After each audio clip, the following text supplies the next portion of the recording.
Hello, hello. Man, that's pretty. I was just reaching up to push the button. I see Inspector Bruce come in. Pretty good. Must be sitting there waiting. And yeah, and you had a birthday. We're the same age again. And Buddy Carfano's here. Barry Cuda was here a few seconds early, but right about there. I don't know if Mexican Spec and Mark Sauvé are here, but they were here earlier. Kim will be here. I talked to her on the phone a couple of minutes ago. She's driving home. And Leslie Saber. Yep, Mark Sauvé and Mexican Spec are here. How you doing? Uh, and we worked on this thing yesterday quite a bit. Carbide Jones is here. Uh, yeah, everybody's saying hi. That's good. If you can see, I'm gonna go walk over there and just. I don't have the camera in the right place. Kim will probably put it in the right place later. But what we've got here is a tailgate that works. I felt pretty good about that because Kim and I spent quite a bit of time in here yesterday. It was really nice. So it was not cold. We have 2 days now that it's been just perfect weather. Robbie's here. Good evening. How are you doing?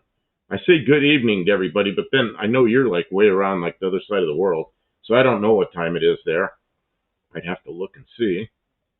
Uh, how many time zones do you have in India? I don't even know. Is it one time zone or several time zones? I'm not sure. Some big countries have one time zone, like China, and then some, like the U.S., we have four time zones in continental U.S. plus a couple more because of Alaska and Hawaii. And Faith is here. Good evening. How are you doing? Uh, Mark Silvestri had to plow snow again. Man, it's warm here. I mean, it was 80 degrees or something Fahrenheit here. It's pretty good. 8:32 a.m. Robbie in India. I think Kim's here. Kim is here. I heard the door open. So you made it pretty quickly because it's only 2 minutes after. So. I only hit one light. So. You hit one light. I hope you didn't hit a light. I mean, I only. Okay. And Robbie says you only have one time zone. Okay, I didn't know. I didn't know how India. Hey, everybody. Oh, you don't have your lights on. You don't have. I sat here all the time, forgot to turn the lights on. You don't have the. Oh, that thing. I didn't. Well, yeah, I just came on, so I missed that. Mm-hmm. Yeah, I know. You come in here and nitpick everything. Welcome. Hi, everyone. I'm Kim. I'm Kim Fixes Things. See, and Robbie comes in. I'm here with Buff Del Campi, which you know because you clicked on the channel. I always say good evening to everybody, and then Robbie will say good evening, and then I go, wait a minute, I don't think it's evening there because he's like halfway around the world. It's morning. So I asked him, he said it's 8:32 a.m. Oh, so they're a half hour. They're one of those half hours. Did you get up early just to watch, or are you up working on stuff? And it's already Friday in Australia. He's down to 8 beers to climb out. Sucks. What do I do about that? Oh, I don't know if we can approve that name. Okay, the name there that I'm gonna remove it. Please change your name because that's not cool. You could hide user on this channel. Well, I'm going to just remove that and then change your name. Yeah, that's too much inappropriate. Change your name and come back because I'd like to see you, but yeah, not like that. Yeah, that's too much of that. Okay, his wife wouldn't allow him to send the money. Oh, this is something Mexican Spec said way back. The plow on my truck is bent now. Mark Sauvé bent his snow plow.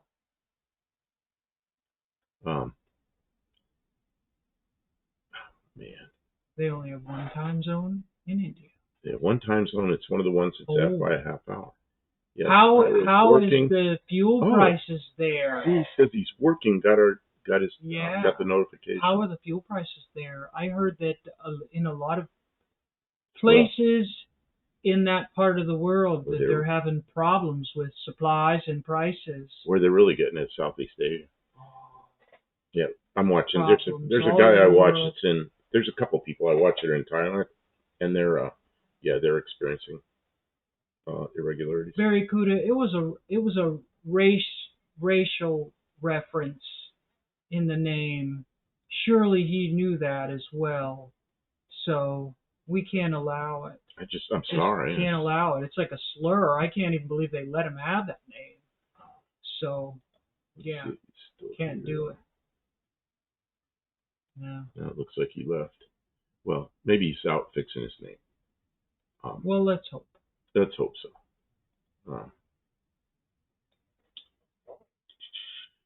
Yeah, I can't repeat the name. He tried to convince her, but no go. What can you do? I don't know, Mexican Spec. I mean, there is reasons that people are very skeptical and very Mexican Spec says it's handle, not name. Well, yeah, but the handle, right. he can change his handle. Right. And if he wants to participate in our live, he has to. We can't just pretend like we don't see it. Okay, what I did earlier, before you came in, within the first minute. Oh, what's that? I opened the tailgate and closed it, but you can't really see it from here. Oh, did you guys see the tailgate? Well, but they couldn't see around back. You want me to get the other camera going? Yeah, if you get the other camera. Yeah, I better do that. And then I got to I've got that taillight locked in there because I took a picture of it with the. Yeah. You guys are gonna really like this. I mean, I'm so happy that it's. Something pulling. Okay, I ran this cable. I gotta fix it. Yeah, all of a sudden there's like a table. Sorry, okay. Thank you for cable guy. I'm just telling everybody. Buffalo Campbell was so sick earlier. I was worried we weren't gonna. Cable was about ready to take everything off the table. He was so sick. I'm feeling. Bed. He was like, ooh. Thought, okay, let's see. No, Slimo says Aussie fuel is $2.60 a liter, so I'd have to. Per liter, that's like. Oh, yeah, Tim. Yeah, okay, you got it, I guess. Okay, so $2.60 a liter would be. I'll like have to $5 do. a gallon. Well, it's more than that. Okay, let's see. It's a lot more than that. A lot more. Well, yeah, let's see what that is. 2.6 times 3.8. That's $9.88 Australian dollar, which is going to be about seven something. That's rough. And then Mark Sauvé says they're $1.80 a liter up there, so that's $1.80 Canadian. 1.8 times 3.8 equals 684 Canadian. It's less than Australia. It's probably about somewhere around $5 a gallon. The little station up in town that isn't usually the best price, but it actually was. It was $3.64 tonight, which is down. $3.64. Boy, it came down a little. That's down a couple pennies. Okay, and let's see here. Ford Rural says close to 10 a gallon. Where's it 10 a gallon? That's like California. And then Oscar Walton, good evening, says it's about $7 a gallon wherever Oscar Walton is. Is it stuck in there, or is it? Ford Rural says $7.50 US dollars. Yeah, that sounds about right. Taillight stuck in here? It's the only the bolt was holding it a little bit. Here, hand me that, and I'll put the nuts back on it. Okay. Yeah. I just thought it looked cool. It does. It looks better. It looked cool with the picture on it. For the picture, it looked better with the taillight on it, so I stuck it on there for that. Tell me when you're ready, and or is it ready? Here, let me see if it goes. Okay. I don't know. It should come on. Yeah, there it is. Oh yeah, there's the tailgate. Now I'm gonna have to go swing it as soon as. Oh. Well, that's all right. Well, finish what you're doing. Oh, I'm just in India. The fuel price per liter is currently $1.08 US, which would be $1.08. So it's going to be about it's going to be almost $4 a gallon. That's going to be about like California, maybe a little bit less than California, but it's a little more than here. Here we're about we're a little bit under that, not much. Ravi says in India the fuel price per liter is $1.08 US. That's what I just did a conversion in my head. Yeah. Okay. I meant to use different bank to send money, but she would see the money. I'm not sure what that's about. Something they're working on. Slimo, I need to surf so I don't find the fare. My surf hat. Okay. I guess he needs to surf. Move my tail. Well, I hope that everyone is enduring the additional costs without too much pain. Hopefully they get this worked out soon. And Mexican Spec says that account was open today, and they knew our name, so it might be somebody we know. Okay, well, maybe it's somebody who thinks that's funny, but it's not really funny. Oscar Walton says that was a Australia to U.S. conversion. I'm in Missouri. It's like $3.59 a gallon. That's just about what it is here. Same as here. Yeah, it's about Missouri isn't too far from here. And Mopar K is here. You know, I'm Mopar K. Took a shower after you left. Yeah. Cleaned up. Went in there, putting on my shoes. Turned on a video, and you know what it was? It was Mopar K. And they were working on a steering column. And they're going after it, and they're arguing with each other. They were fixing something terrible. That was very candid, Mopar K. Oh, so you saw that too. I did. I think I watched it all. I definitely saw that part. They were trying to fix the tumbler. And then he was arguing. He was like, there's no switch. And Paul was like, there's a switch. It's not going to crank unless you push the clutch pedal. And he's like, oh, no, I won't. It was just like the most classic bickering. It's like, I worked on all the cars and I know there's no switch. Yeah, and then they're working on the switch. That doesn't exist. Yelling at each other. But I couldn't finish watching it because I ran out of time. I had to come up here. Okay. So it's sitting there, queued up, partway through. They're getting stuff done. I'll watch it. And she put some miles on her car. And anyways, you guys should check out Mopar K's new video. It's good stuff. It's good stuff. She's learning all about her old Mopar. Barry Cruz says $3.37 a liter for 91 last time I looked. Man. Probably more now. And for 95 octane, it'll be about 4. Man, South Island, New Zealand. Oh, man. That's not good. I hope it's going to go down. I don't know what it normally was before. Places that charge by the liter, they always charge more. Yeah. Sorry if it sounds rude. I don't know what would sound rude about it, Mopar K. You got invited to a Big Easy Mopar show. And there's a magazine dude going to be there, a Mopar-oriented magazine. Well, I hope that they get to see your car. Are you going to be able to take your car there? Maybe they'll take some pictures and it'll feature you in a magazine. That would be really great publicity. She was looking outside at the car going, it's in a parking lot. Look at the wheels. Look at the wheels. Yeah, that looks good. So I think it's the wheels kind of like mine.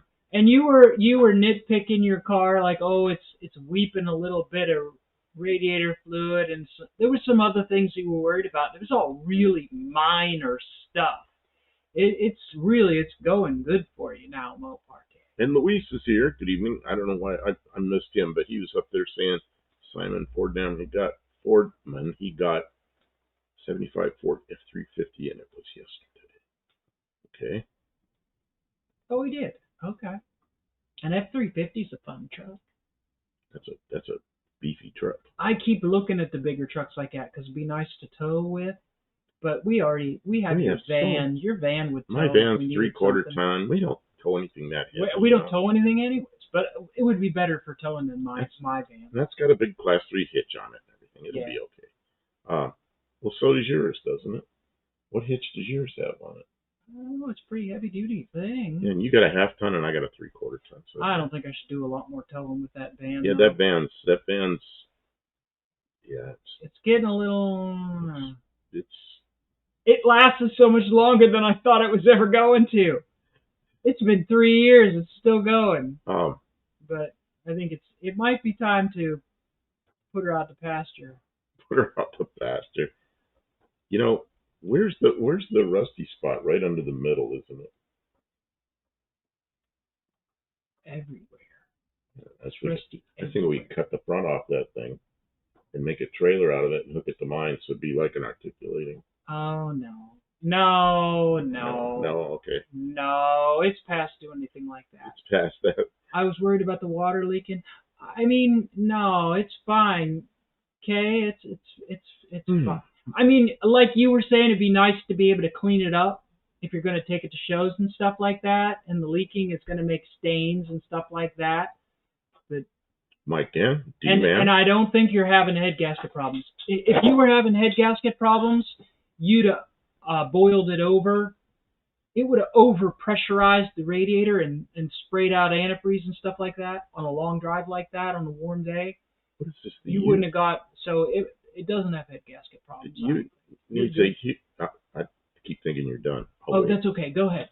The Ute needs a huge TV and cooking gear in the rear. There's some good slide out rails. Oh, I think we're probably going to put a trailer hitch on it, and then we can have the little camper trailer, and that will have those things. Yeah, or we'll put a whatever they want to call it, a camper shell or a cap or whatever you want to call the thing on the back. Maybe we'll build one of those someday. But once we get this thing done and get it, so it's late, only 15 minutes. That's not bad. We're going to need a written excuse next time, Davo. So from your doctor or your mom. So welcome in. We have. I don't know what I'm saying. You made it just in time, Tavo, because we're going. Buff Del Campo is going to show. Well, the victorious. Can you put the victorious? Victory. What can I do? Can you? One of us will go back there. Maybe I'll go back there. No, give it the full screener. Go ahead, go back there. Show them how it's done. Okay, well, you took the tail light out, but that's okay. I did take the tail light out. But the hard work's done. That's just cleaning up all the little stuff. But you see, and I want to put a couple of chains back there to stop it, because right now it stops on the bumper. But, you know, and we got to finish up the top. Oh, we still have a lot of work to do, but it hinges. The top across here will be finished up across there. But yeah, it hinges, and then I got to build an inside panel, and yeah, the hinges work, and nothing collides. Everything works right. Yay! Those hinges were hard work. Now I got to take it back off and do like more finish welds on all the hardware that is on the thing. Because all this stuff about melt into his shirt. I'm not sure what's going on there. D-Man says, killer job. Thank you, thank you, thank you. Luis says, that's very cool. It's perfect. And yeah. It's going good. I feel so good. That thing articulates nicely. It Oh, opens far enough. It's probably just a little too far, which is good, because then I can put a chain there to stop it. I've got to build the inside panel yet, but that's okay. That's just doing it. Well, but it does this whole thing without catching or binding or anything. It's just we had to get the hinges before we could build out anymore. Yep. It was like a tent pole kind of situation. Like everything revolved around getting that and knowing where we're going. So we'll be able to figure out these back curves and what's going across and everything. Like we have a plan, but we really couldn't line it up. Because even if those hinges are off by like a 1/4 inch or whatever. I keep looking at that one. Yeah. And that's Tavo's. I don't know about, some people want us to put the visor on it, which I guess is an Australian thing. It really is an Australian thing. Almost never here. That was a thing here. That was a thing here in the 50s, early 50s. But I guess it continued in Australia. So, anyway. Oh, and it was a very successful day today. And Hippie Long's here. Yeah. Oh, welcome, Hippie Long. And then today I took the exhaust pipe off the Ford Ranger. I thought it was more rusty than it was. It wasn't so bad once I got it off of there. That Ranger wasn't that bad. We tore it apart. I know. You know what? And the transmission wasn't even bad. It was like the kickdown cable was jammed in the housing. We could have fixed that. We could have fixed that truck. Instead, we made it into a bunch of other stuff. We hacked it all up and hacked it all up and made a Ute out of it. And anyways, put an engine in her car and all that. Yeah. Yeah. In hindsight, it might have been one of the better vehicles we had. We cut it all up and used it on everything else. Oscar Walton says, never understood why the U.S. never made a Ute or made a body wagon in the U.S. market. I don't know. They made the wagons up through 66. In 67, they didn't. They did it down under. And the Utes, they never did. Well, of course, Ford and GM did, but I don't It know. just wasn't their market. Now we have one. Almost. We almost have one. It only took us 54 years. So This is yeah, but anyways, I got the exhaust out of the Ranger.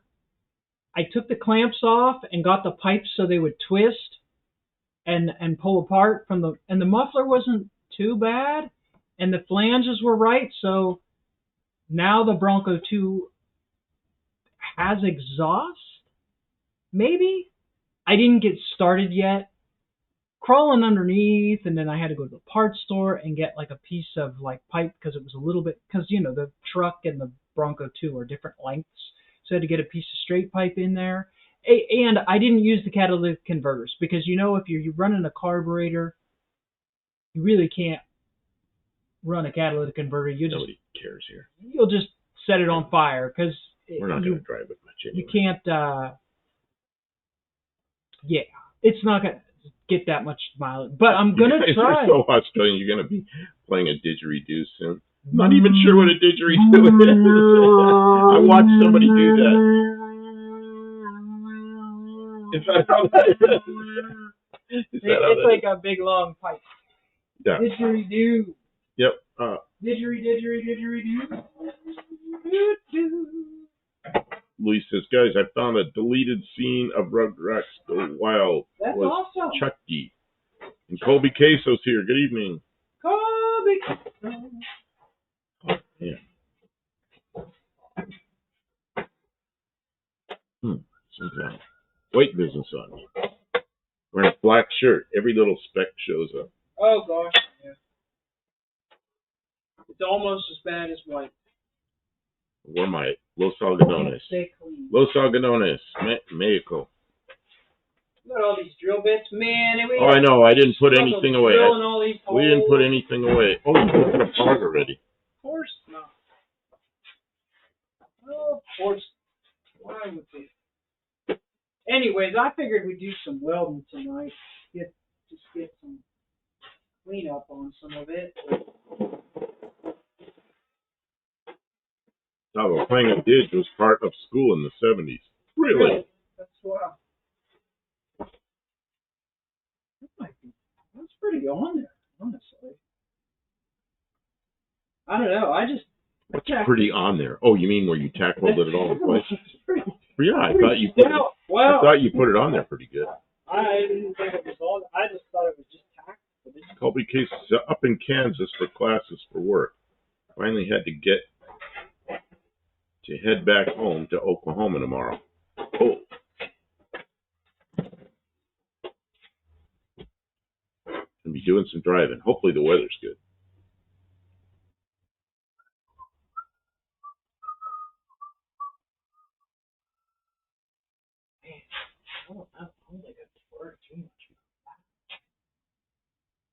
Well, at some point it'll be welded solid enough, then we can just take a spray can, just soak some primer sealer in there and let it cure overnight. Yeah. Oh, what did I say I was going to do? I said I was going to bring epoxy up here, and I left it at the house. Of course. Oh, epoxy. Well, just don't weld up there. I'll do it tomorrow. Yeah, I mean, I'll bring it up here. It'd be better to do it in the daytime when it's warm. What's the weather supposed to be tomorrow anyway? Tomorrow's supposed to rain and be a little cooler.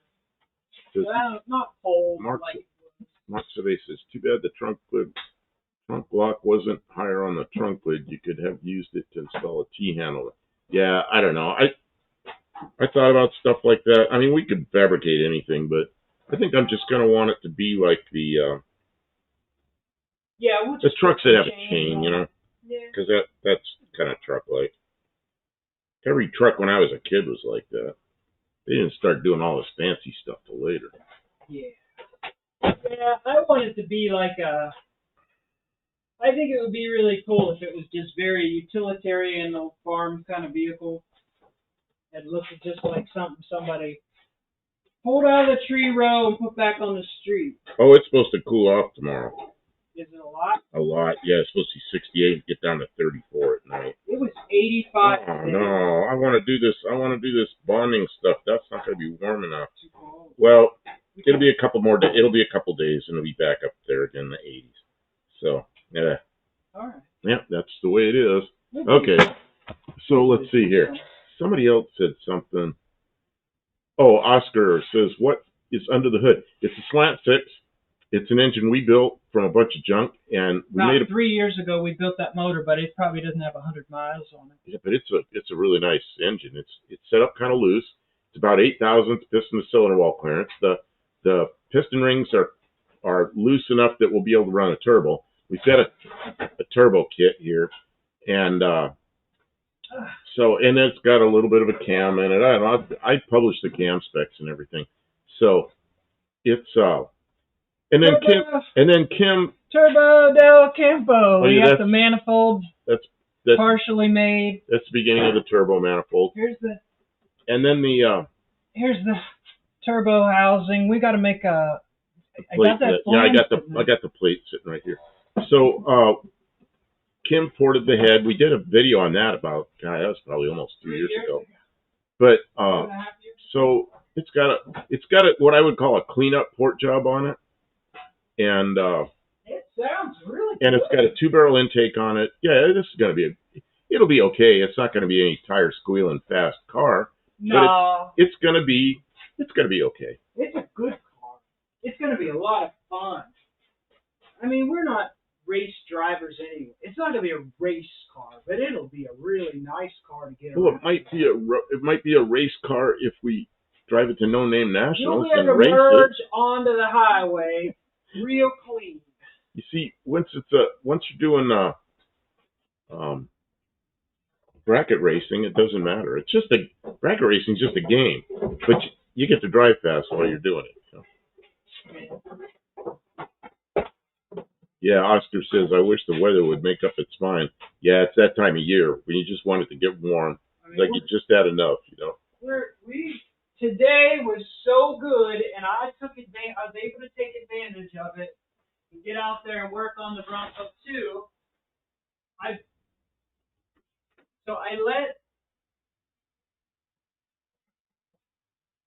haven't decided 100% yet, right? I got tires for the Bronco 2 because the ones that we had, the big ones, they were dry rotted and bald. They were a little on the big side. And they didn't hold air. Like they would go flat, and it's just like, this is not useful. That's always important. I found another set of wheels tires hold air with way better tires, and we went and picked them up, and they look pretty good. I don't know how well the balance is. I'll bet you those tires don't balance for shit. I'll bet you going down the road they suck. But they've got lots of tread on them. They're not old. They'll be good for around the yard or off-road. Like really good. And they hold air, and they look nice. They're a little smaller, which is good because those other tires were kind of rubbing. That's mostly what we use that car for, is around the yard. I mean, that's really the plan. But I want to be able to get in it and start it and use it, not fight with it for an hour every time we want to try and put air in the tires just so we can use it. It's not useful that way. When I see boat builders talk about epoxy, they say it sticks like shit to a blanket. Man, I like epoxy. I always thought epoxy was going to be tough to work with because I was working with all the polyester stuff. Then I started meeting airplane guys and using epoxy. Oh man, was that easier? It's stronger and it's easier. I just love the stuff. And polyester for Bondo is convenient, but man, I mean, if you're really going to make something, the epoxy's so nice. So the registration on the van, it's $100 to register a vehicle here for a year. The registration on the van is expired. I haven't been driving the van. We don't need firewood right now, and we use the Kim bought 2 loads of firewood. I did bring two. We have 2 fire. It's green, but by fall it'll be ready again. But we have the Jeep. We have his car. We'll probably register this car this year. This car's not registered. I was thinking about registering the Bronco 2 and trying to daily the Bronco 2. And that might be really cool. But I don't want to spend $100 because it ain't refundable. I don't want to spend $100 for the license plate until I'm sure I can get it to. Like, I'm gonna take it on our little Mexican road here. Yeah, okay. And see if I can get it to shift into third gear at least.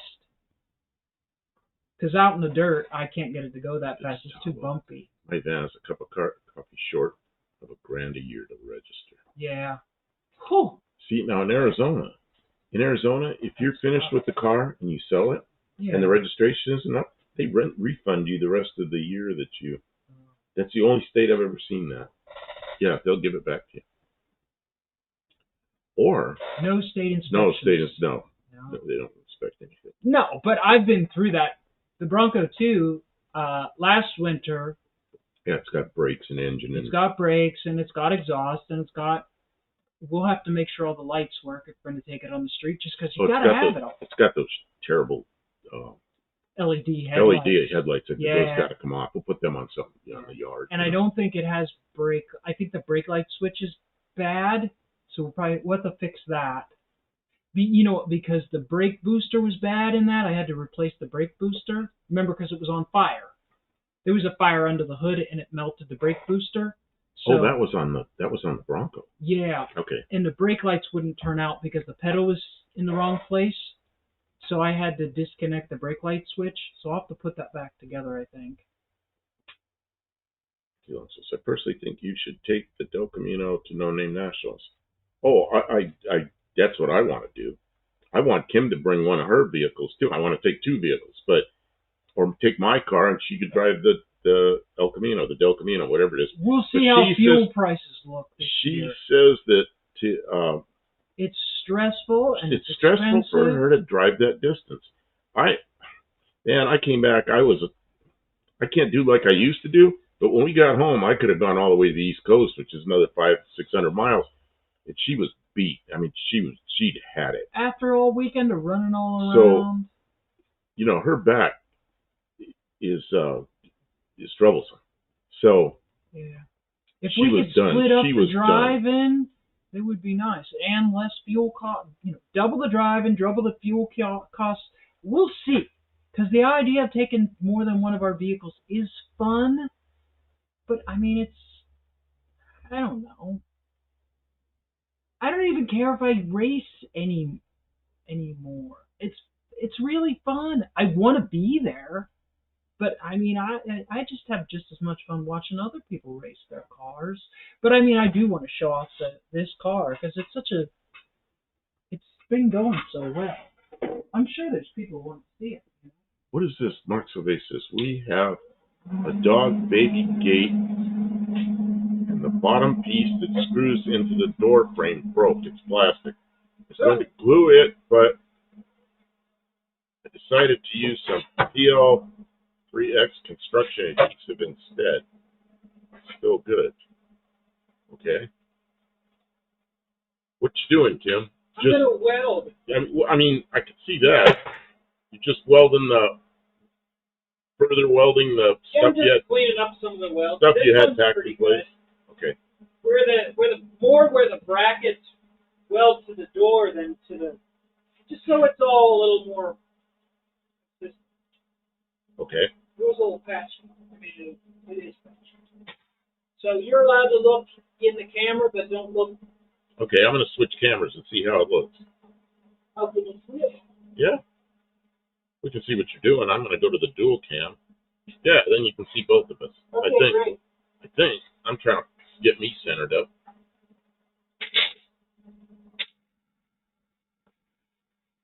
Okay, cover your eye.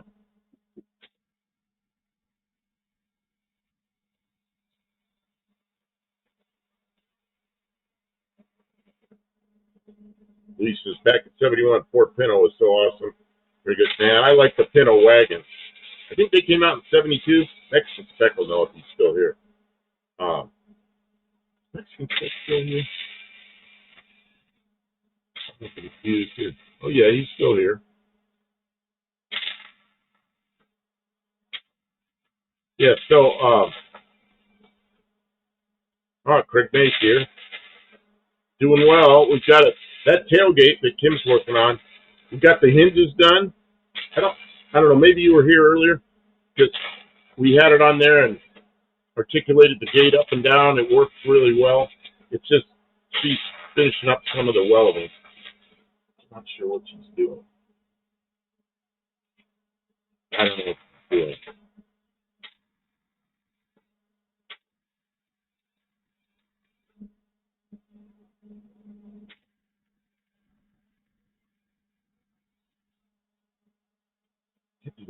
So, top of rear fenders, how do you transition? Okay, you see that long tube, that square tube? It's a what is that? 3/4 inch square tube. Uh, it will have one that goes across the top of the tailgate, and then we'll just make a little turn right there. I'll have to fabricate a little turn there, so it'll be like that top square piece, all the way from across the top of the roof, down the sides, all the way to the back. It'll be like a one piece rim all the way around the whole thing. And then you see how the sides kind of curve up like that? I'm just going to have to fabricate that curves up like that all the way around. I always say just, because I look at things as being easy, but it always takes a lot of fab. Like, I'll be cutting a lot of steel out. Berries, welding berries. Welding berries. Why don't you have gloves on? John, where's the box? I'm looking. Where'd you I'll put wear it? them after that. Yeah, I can Berries hurt. I can smell it. What, my finger? When you can smell the welding berries burn through their hand, it's time to put gloves on. Ouch! Here's a second. Slimus says a fiberglass canopy would be nice on the challenge canopies made for you. Did you see the pictures I did? I don't know if you saw the pictures I did. I'm going to try to find them while we're looking at Kim working. I'm going to try to find these.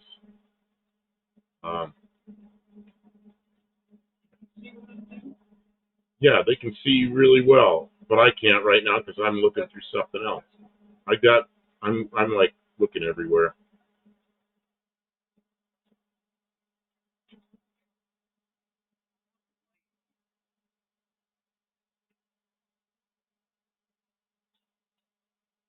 I don't know why that one's like it is, but it is. I don't know why this picture turned out kind of crappy. I'm going to switch pictures here for a second.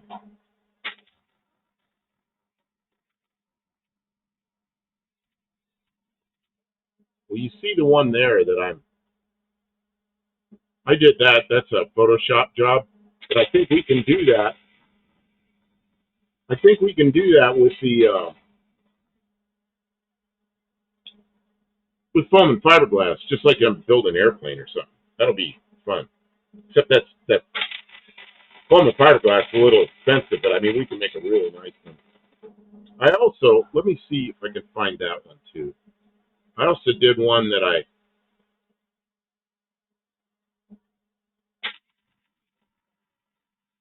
what do you call it? Using my artistic license. Um, see that one with the put a Chrysler window in it. You know, I don't know if that's too silly or not.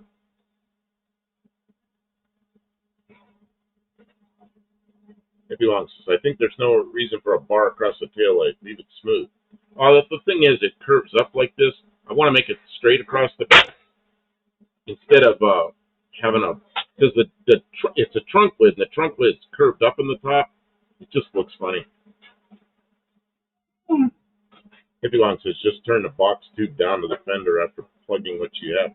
Yeah, I don't know. Maybe. I don't know. Yeah, that's a great idea. I'll do that. What was the Pavel says at least you have sheet metal the right gauge and width to make the uplift from the top of the deck lid. We've got plenty of sheet metal because we got the whole sheet metal off the back of the deck lid. Plus we got an old water heater. We got all kinds of sheet metal laying out here. So,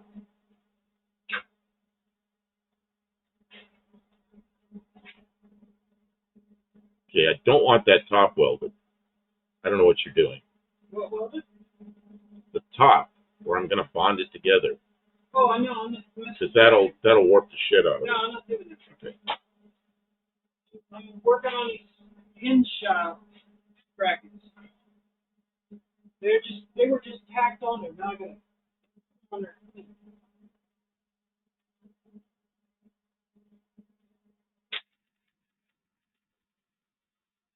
Now we get to look at Tim's shoulder.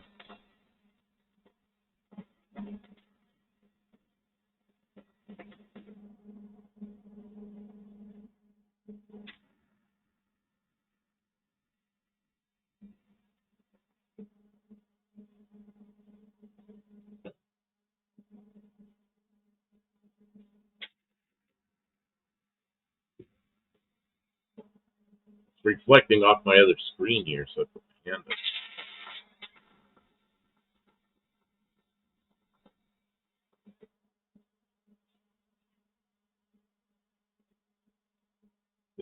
Hippie says, I sure enjoy your project and listening to us interacting.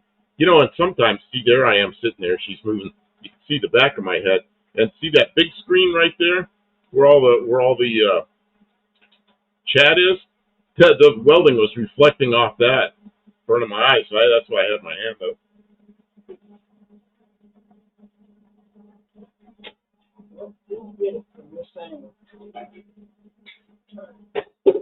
Sorry, guys. I'm trying to show you. Yeah, but the most careful, Louis wrote careful, so I said careful. The most important thing is to weld it. Doesn't really, see, we can see the back of your shoulder. It's okay. What? What happened?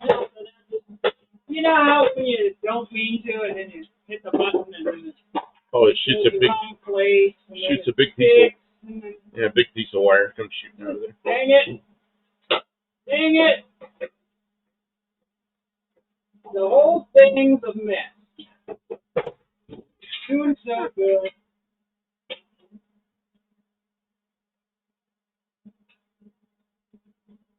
Dang it! Get it.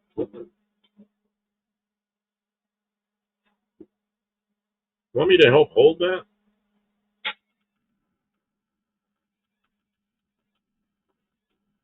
Oh.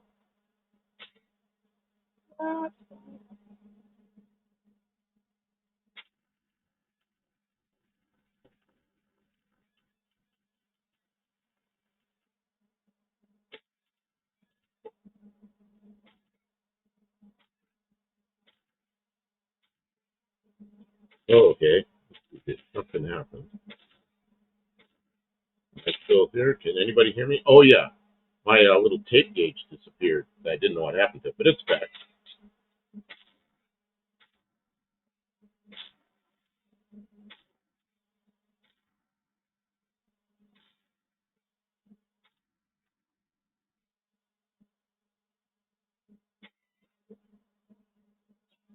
Yep, shot out again. Cut out.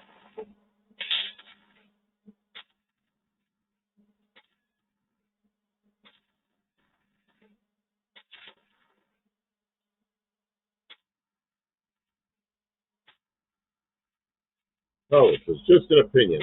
I'd be tempted to cut out most of the inners from the tailgate, replace it with flat sheet metal, meeting up with the existing outer edges, keeping the existing sides intact. Yeah, you know, I can almost make it flat across there the way it is. And I kind of want that, you know, that big stiffener in there will keep that thing in the shape I want. So, I don't know. Yeah, I've thought about all that. But I think I can just put a piece of flat sheet across there, which will make it triple thick, I guess. But, and I may use, I don't know, I may use a piece of aluminum just because I'm so comfortable with aluminum, but I probably shouldn't. I should probably use steel.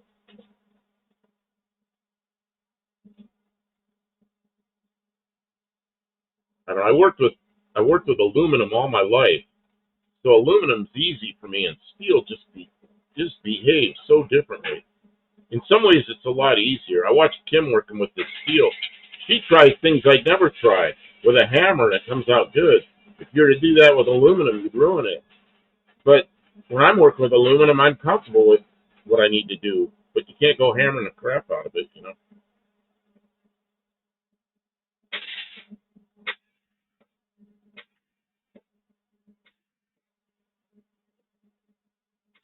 But steel, you can. Steel, you can hammer it into shape. You can really form it. You know, it's kind of fun. Like that. Oh, if you try to do that with a piece of aluminum, you'll have two bends in it, and it'll just. Of course, the aluminum I'm using is really hard stuff. You know, it's not a soft aluminum; it's a hard aluminum. It's stuff I'm usually using. If for those of you that know alloys, it's 2024 T3. Pretty hard aluminum. What's going on?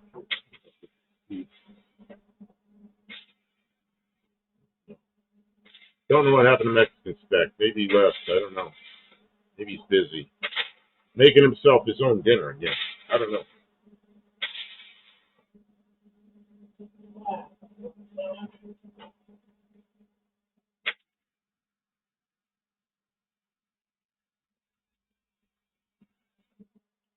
Slimo, hey Bub, I had two air trainers buzzing my farm. They looked like a new version of a P-51 Mustang. How far are you from there's a place called Lowburn. You know where Lowburn is? How far are you from Lowburn? South Island. You're in New Zealand, right? South Island?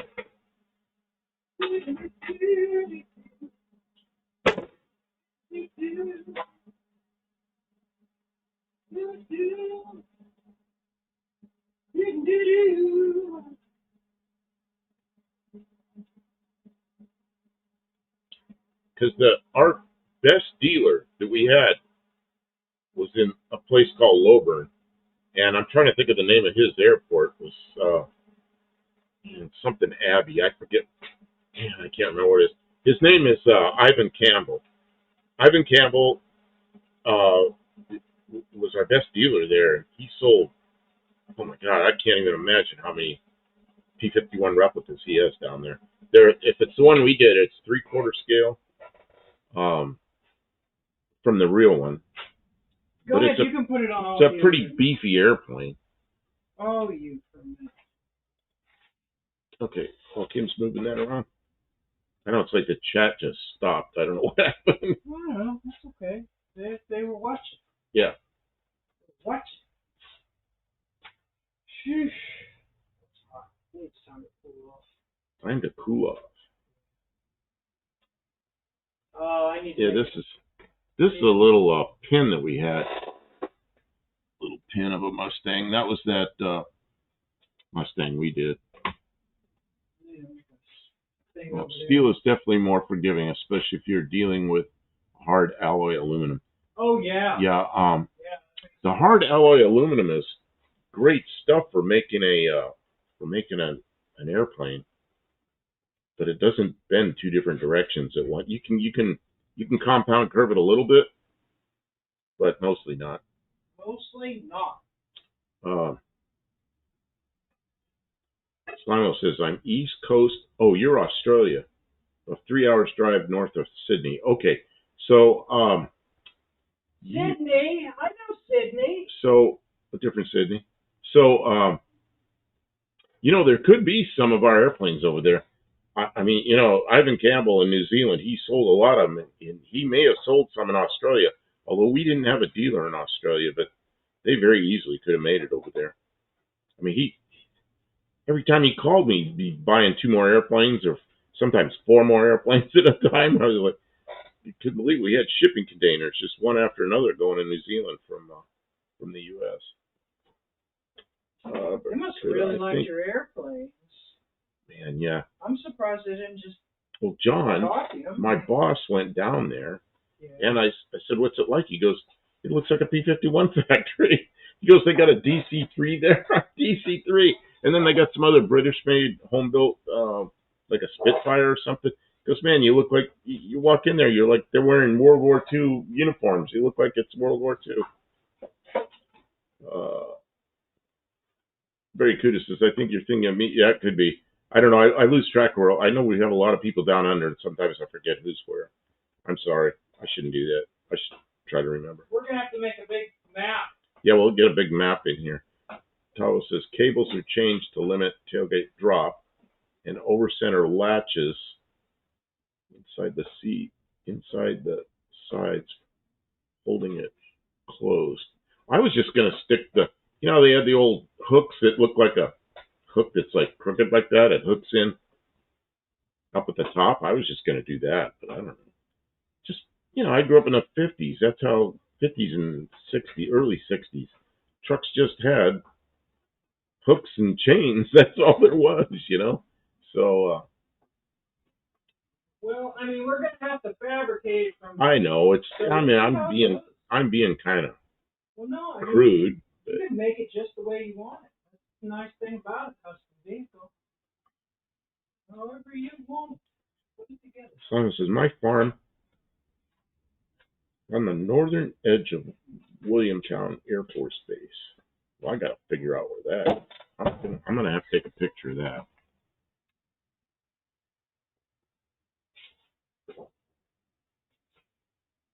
Oh, it's hot. Darn it. Hot from welding? Yeah. Oh, that darn welding. Hot, hot, hot. Come on. The picture won't take. What's wrong with this thing? There. Maybe it's junk. It took. Maybe it's a piece of junk. Oh, Barry Kudus says, I'm about 5 minutes from Lowburn. Okay, yeah, that's why, because I was thinking somebody was there. From Wilbur. You live there, John Wilbur? Lowburn. Lowburn is a small town. He has an airport there, and he does all this cool stuff. You know what he manufactures are the World War II leather helmets and all that stuff. That's what Ivan manufactures. Yeah, that's kind of neat. Make noises. You're going to make noise. Okay. More noise. You brought that big piece of steel over here. When she bought the Lost Fire, this piece of steel was laying there. It's kind of near it. I said, does that go with it? He says, you can take it if you want. Man, I don't think it did. But he said I could take it, so I took it. And I knew we'd use that sheet metal for stuff. Yeah, we've been using it. We've been using it. I don't know what it is. It's got sound. Big sound deadening pads. Oh, that's going to be loud.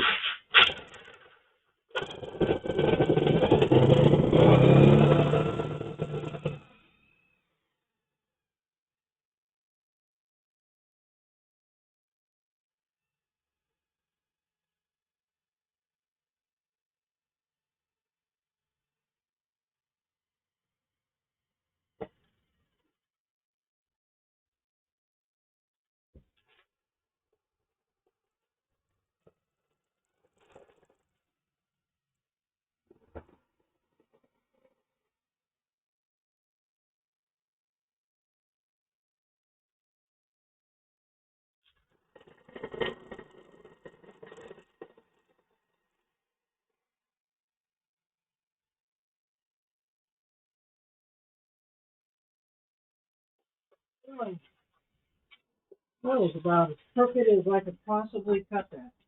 See how straight that is? Damn. It's not straight. Not at all. Did you mean for that to be straight? I did. I hope. Simon says, I had a Saberjet fly underneath me in 1993 when I was hang gliding at Stanwell Park, south of Sydney. I wonder if he saw you. I was in an open lake, the ceiling was low. There were mountains on either side of me like this. And so I was concerned about wires going across. And I saw wires. Like, okay, I'm going to go up a little bit. I still had some room before the cloud deck. But I'm like, try flying down a triangle, So I'm going along. And then I see something like down below. And I look down there, and there's a C5, an Air Force C5A Galaxy flying along about 500 feet under me, and I'm like, man, I wonder if he saw me. Oh, man. Oh, Mexican Spec is here. He was watching something else, the Twilight Zone. He was watching something else, the Twilight Zone. Well, we're in here cutting and welding and things. Doing some cleanup stuff, trying to get. Oh, nice. We're doing good. We're doing well.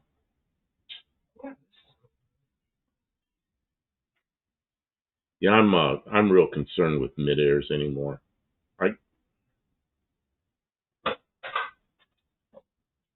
I don't think if I had. Yeah, I had one. I had one friend killed in a mid-air.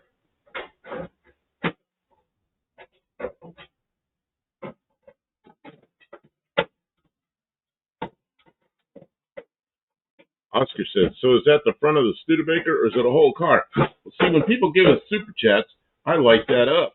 But it's a whole car, but right now that's just the front end off of it. But right on the other side of this wall is most of it. I've got it all apart. And I'm not sure exactly what I'm going to do with it yet. It's in pretty good shape because it came from Arizona, so it didn't really have any bad rust on it. It's pretty good shape. So it's a 61, and yeah, it's mostly there. That No Name National sign there's some bending under there that's not quite straight, so that's going to have to be straightened out, but that's probably not impossible. And then the rest of it's pretty good. So it's just old, needs to be disassembled, sanded, painted, all that kind of stuff. It's just fun. We put it up there for fun, and he put some wig-wag lights in it. Okay. Actually, Lowburn is just a housing area near Cromwell. Dick something is where the Warbirds are, about 25 minutes drive away. They're having a big air show there this Easter. Oh, maybe that's Ivan. Hey, Kim. Yeah. We just got super chat. I'm trying to hook up this. See, we light up the Studebaker. Kim dances. Thank you, Tavo. Super chat's what keeps this going.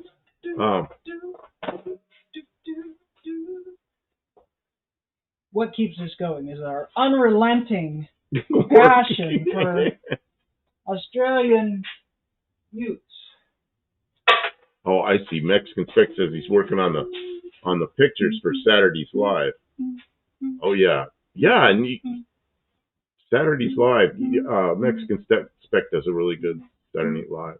Saturday. I'll get it out yet. Saturday Live.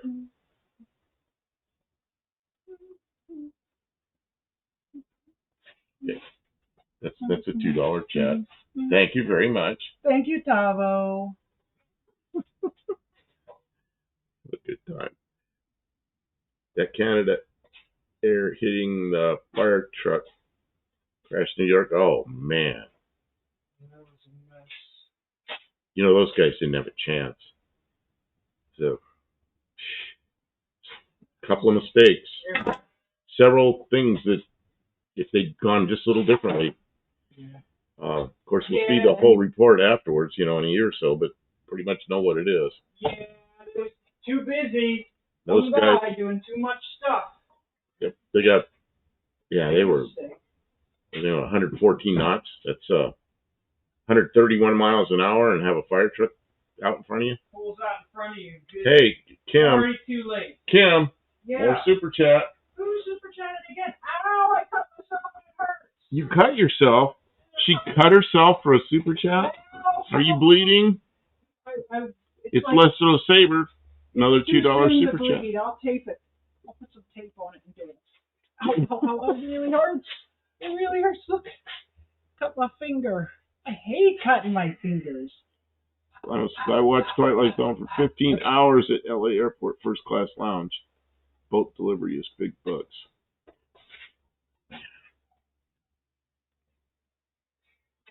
That's 621-5808. Call now. And operators are standing by. And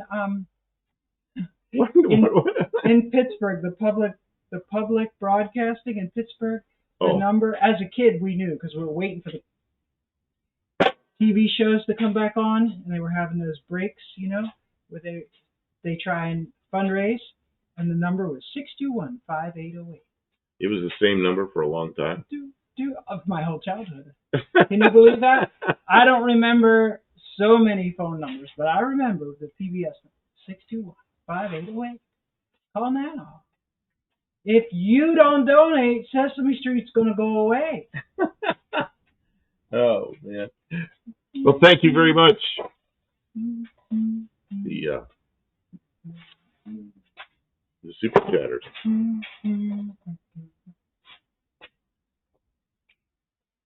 And financial support from viewers like you.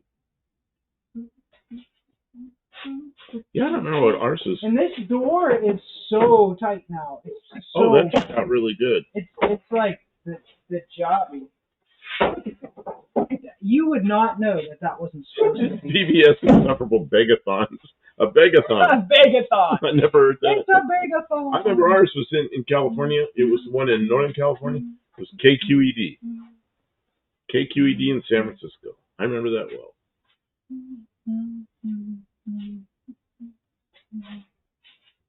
Big Bird is going to be homeless if you don't have your parents to call now.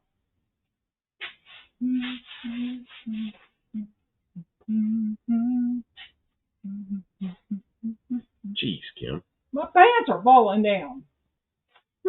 Mexican Speckle, I give him this trouble because my pants are falling down. Listen, we ain't got money for belts around here. Jeez, you should have been here yesterday. String. Kim's welding her. Oh, okay. Kim was welding. Pretty soon her pants are down by her knees. I'm going. Your pants are falling down. My pants come down like. She goes, I'll pull them up when I'm done welding. I'm trying to do something. And you know what? He's sitting there laughing at me instead of helping. What am I going to do? Am I going to stick my hand in the welding, or am I going to help you pull your pants up? Oh, God. The man just sat and laughed. Blue Grit's here. Says, what is black and white and red all over Kim's finger after first aid with a paper towel and electric tape? Really strong. Ford Rule says KQED is the Radio 2 NPR. Yep. Yeah, I remember KQED well. For some reason in San Luis Obispo, we were further from San Francisco than LA. But for some reason we got KQED, the NPR, the public television was KQED, but everything else we got was from Los Angeles. I never understood that. All our other cable was from Los Angeles. I have National Public Radio on the radio in the Jeep. In the Jeep? Is that what you have on there? I mean, I don't even always turn the radio on when I'm driving. You know what I do when I get in the car? Bam, I turn it off. It's just noise. I don't know. Sometimes I should probably listen to it. Sometimes I like to listen to them talk.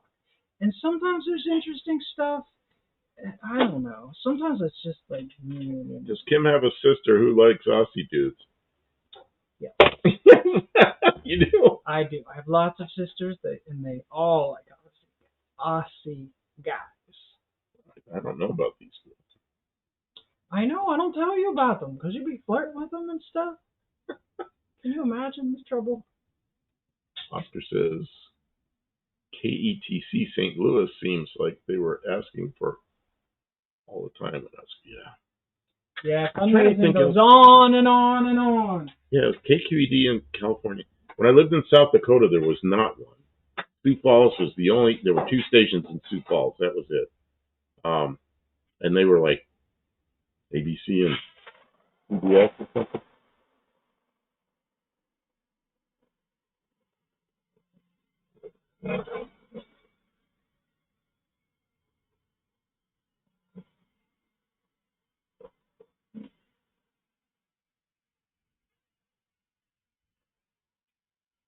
Barry Kuda says a couple of USAF Raptors are going to fly over the Warbirds over Wanaka Air Show. And Daniel Morrissey's here. Good evening. Lester LeSabre made a sizable donation to help us out with the Bronco 2. I have not forgotten. Thank you so much. Really helped us out. I don't remember if it was for the radiator, if it was for the wheels, or whatever it was for. It was a huge help because I was feeling like it was overwhelming, and to get some people to chip in to make it happen. And that's part of why I want to see if I can daily drive it, because I think it would be fun. People really like that. And I mean, it'll be a useful like tool around the yard here, but if I could get it up to where it could actually be driven on the road, like that thing was like burned up and left in a swamp overnight. And I've rebuilt the transmission, put a different motor in it, got a different radiator, went through all the brakes, invented wiring, and like completely cobbled together an intake manifold. She made an intake manifold from sheet metal and weld, and that turned out. Steve Edwards is here. Yes, we did get the microphone. We went up to we didn't. Oh, where's Steve Edwards? Oh, he just popped in. I was looking away. Yes, I have the microphone. It's in my bedroom, and it's the right connection. Okay, Lester cool. chipped in. It looks brand new. Yeah. We went to the post office box. I recorded, but I didn't put that video out. We got to put the video up of I'm sorry. Getting the microphone at the post office. We didn't do an unboxing though, did we? No, I just tore into it. Well, we should. I could tape it shut again. Didn't make the. No, you could just get it out and say this is what we got. Let's just say we both tried so hard to fix the old radiator. Oh, that's right. We were trying to fix those junk ones. Thank you. Honestly, he did it just to save us from ourselves because we weren't going to give up. Mark Sauvé, I wanted to catch this before it goes away. I drove a cab for many years that didn't have a radio. I got used to that and hardly ever have music playing in the car. Some days music just feels like a noise and it's really obnoxious, and other days it's just really nice to have something going on. And Lester Saber says, in 1965, Soupy Sales, man, I forgot about that guy. Soupy Sales asked kids to send him money on his TV show and immediately was suspended. Really? Oh, man. Krusty the Clown.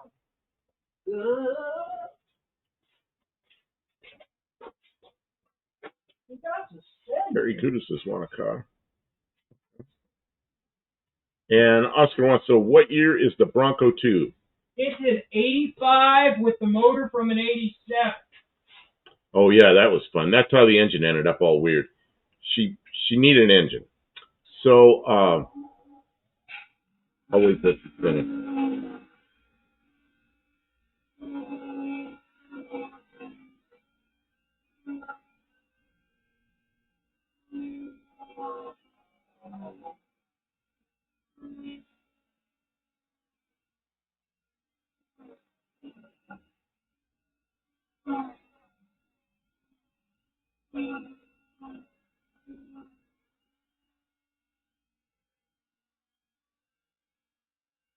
John Tolman, I don't want to talk over the grinder, so I'm waiting for her to finish grinding.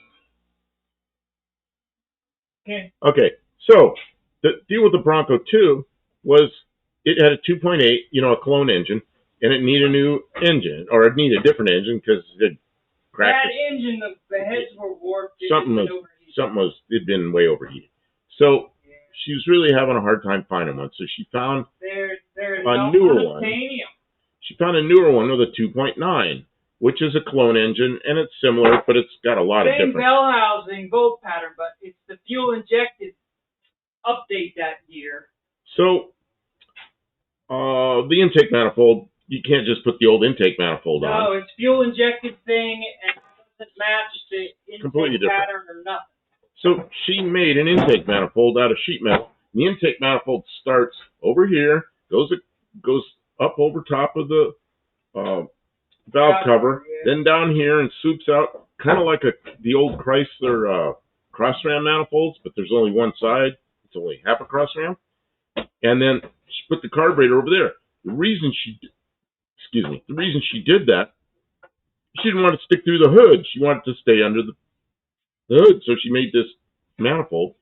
And then what did you use for because it had electronic ignition, but you put something else on there. Oh, freaking, Something from a Volkswagen or something?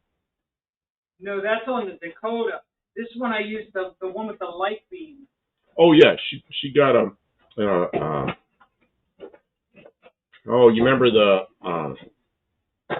what were those things called?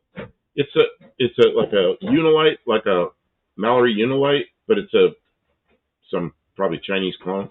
It's got a little light, and there's a thing that goes in there that makes the light turn on and off. That triggers ignition. Except it's an 8-cylinder. So she took the top off of a jar or something and cut 6 holes in it and made a new rotor for it so that it would trigger 6 times instead of 8 times, and put it in there. Perfect. She had all this stuff all cobbled together. And then the truck had been on fire, so she rewired it with just wire she found. She got it all, and it was sitting right here, and she goes, okay, we're going to start it. She clicked something, and she goes, wait a minute, you got to hook that up. So I touched something with a wire. Oh, yeah. And then she runs the starter just with a wire, and it goes, I'm not kidding. It goes, some of you were here. It went boom. It turned like a half a turn and started, and sitting there going, I mean, just a homemade manifold, homemade ignition system. Hadn't run in a year. It hadn't run in a long time, never run in that truck, and it just started right up. Ran perfect. I couldn't believe it. So then when she cleaned up a little of the stuff, she's driving around out here. There's videos of her going around over, out here in the yard, which is all hills and bumps and stuff, just driving like crazy. I can't believe that even worked. Then we rebuilt the transmission. Oh, yeah, and then she put the transmission apart, fixed that. Man, Steve Edwards, the actor that played Ronald McDonald in the Burger King, was the same guy. What? I don't know. So anyway, the Bronco 2 was quite a project in here for a while. It'll probably be back in here because it's got some rusty business we probably have to fix. And I don't know if we can keep that one, and maybe we'll take that one. Take that thing to No Name. I don't want to go anywhere. That would be really funny to take that thing all the way to No Name. Man, that thing is rough. But if we take that, we take this full of tools. That thing is rough. What? I don't know what you're making, Tim. Oh, you're making a thing that goes over there. That's like a nailer. A nailer, except we don't nail. It's a welder. Back. So, was the cross ram called the Octopus? Yeah, I don't remember that. If you're talking about the old original Chrysler ones from the early 60s, they had carburetors that were setting out over the control arms, and then they went up over the valve covers and they went in like this. I mean, there's pictures of them all over the internet. Daniel Morrissey says, you're skilled, Tim. Yes, she is.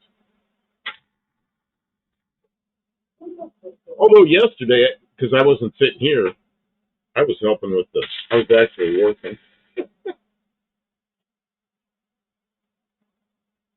I was drilling through chromoly, drilling sideways like this, and I'm going, I couldn't drill hard enough. And she came over and stuck her hand on us, and now we're both pushing on the drill. Man, it started cutting and just right through. And I was able to turn it. What's neat with a hard piece of material is slow drill bit with a lot of pressure. And man, did that work. It went right through it.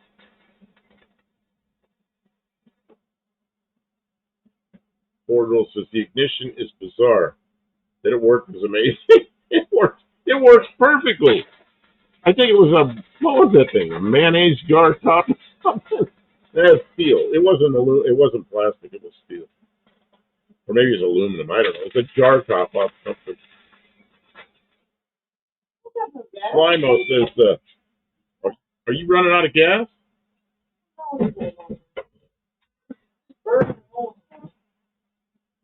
It looks like there's gas.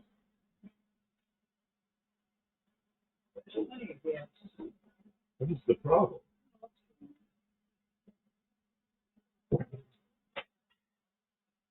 Don't know. Yeah, there's plenty of gas. Blue Rip.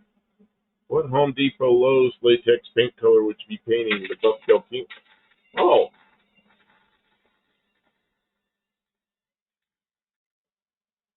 What I did, and the paint that's on the tailgate right now and on the hood. Is I took the little latch out of the inside of the deck lid, not the deck lid, but the part that attaches to the body, and it was painted the original yellow color of the car, but it was inside, so it was nice and shiny and new. So I took it to Home Depot and said, "Can you make this color?" And they fiddled around with it and got that thing inside their machine and made a quart of paint. I brought it home, and you take you get the best. You guys are all going to think I'm crazy. I get the highest quality Behr brand exterior house paint, and I get the gloss, but it doesn't work out real gloss, and I mix it with water, with distilled water, and I shoot it in the paint gun, and I mix it to the point where it's about like the consistency of lacquer. Well, it takes about 8 or 9 coats, but you just get it wet, let it dry, get it wet, let it dry, and it dries pretty quickly. It's just water, and pretty soon it's... Is that what we're using on this pretty again? good. No, I don't know, because I want to put a clear coat on it, and I don't know I don't know what I'm going to do. So, so I don't know. I matched the color to the original paint. It worked quite well. I did the same thing on my car, my whatever that thing is, the thing I keep wanting to call a Futura. It's a Mercury Zephyr. All the inside pieces, I got them around here somewhere, Kim. Yeah.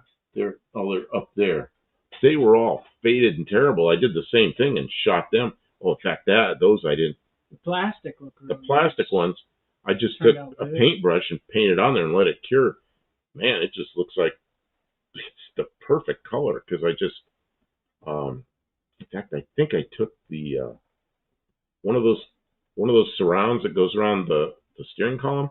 I took it to Home Depot, and I just had to match the inside because it wasn't faded at all. Man, it worked out perfect. The horn button looked all gray and terrible. I took that off and painted it and put it all together, put it back together. Man, it looks brand new. Mopar Kay says she's watching on her laptop. Kay, are the kids enjoying the new TV? That's where they went in her They bought a space TV. duster. They went to pick up a TV. They went and bought a TV. I saw that. See, not as bad as the last Burger King mascot. I don't know who that is. Carbide says, Ronald is spinning in his grave over the quality of food now. I don't know. Is that something new? Because the food has been the food for a while. I don't know. Big Macs used to be, I was like... I haven't had a Big Mac in so long, I have no idea what they're like now. I like Big Macs so much, but I can't go eating that all the time. No, you can't. And then the same thing with the Whopper with cheese, man. Well, they have better food than that. They have like chicken sandwiches and stuff like that. I was fine, and now I'm hungry. My stomach started grumbling, and as soon as you started that, I didn't start it. They started it. Now my stomach says, "Hey, where's the food?" About McDonald's. I've been eating Burger King. this little lettuce stuff with little olive oil on it, and trying to lose weight because I said I'd lose weight because I gained about, I don't know what I gained, 15 pounds or something. So I got to get it off. Well, I'm about 10 pounds off, so I still got a few more to go, but not losing it fast enough. So now you talk about Burger King and stuff, and my stomach goes. It's like, what? Walter wants to know if we'll be using semi-gloss next time. I think we should. I think it'll hold up better. Next time, what I want to use, see, if you use gloss, if you use the flat, it really turns out flat and kind of sandpaper-like. If you use the gloss, it flattens out real nice. It makes a smooth surface, but it still isn't shiny, and I think it's because I mix it with water. But I want to get a piece of sheet metal here and sand it all off, and spray a coat of that on there, and then I want to try a couple of different clear coats, like in different sections, to see which one works. And yeah, I saw a guy that painted an airplane of all things with house paint. Yeah, whatever this stuff is called, latex. And then he clear coated it, and that thing got a prize of best paint for the show. It was amazing. And I thought, okay, uh, maybe I can do the same thing because that crazy car paint, you know, this is like $12 and car paint's like $1,000. Well, even if I got to paint it every other year, oh man, I don't know. We'll see what happens. And I think I could probably put a what do they call it? Like a hardener? Yeah. What do they call Catalyst it? kind of thing? Can't think of it. I can't ever think of anything. Urethane. If I can use a urethane clear, because there's some there's some urethane clears that aren't real expensive, and I could shoot it on there and see how it does. I mean, whatever it is, it's going to be. If I painted it just with the paint I used, it'll look better than the original. Roller it on there. I'm not going to roll it.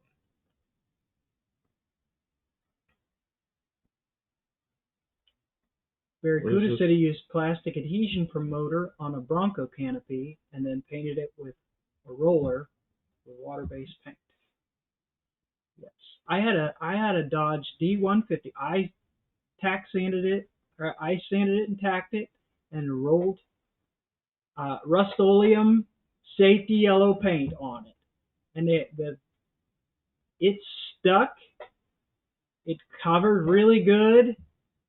I wasn't happy with the color fastness. It faded. A year later, it was tan, not yellow. But man, when it was new, it looked yellow as heck. And the orange peel was horrendous.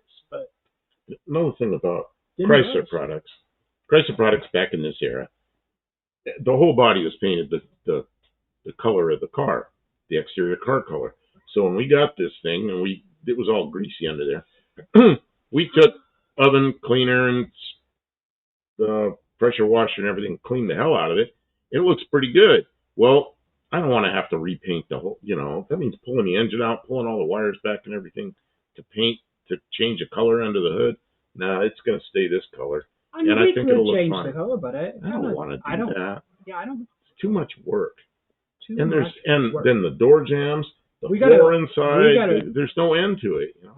We got to paint the interior because it's partially black. So, how are you doing? Smells like welding in here. I don't like the way that metal that I just welded smells. So, the metal smells funny? Yeah. Whatever it's coated with. I thought you... Well, I ground it off on one side, but it's the back side was... That's that metal you said was really terrible to weld. Where'd that come? And I took the finish off. Oh, that isn't from the white piece.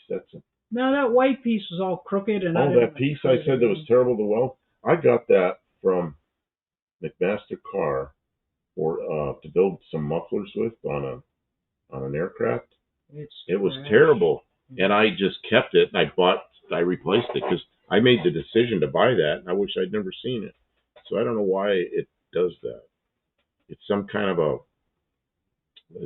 a dark, medium blue, gray looking coating. I don't know what that coating is. Daniel Morrissey says Earl Scheib, paint any car for $99.95.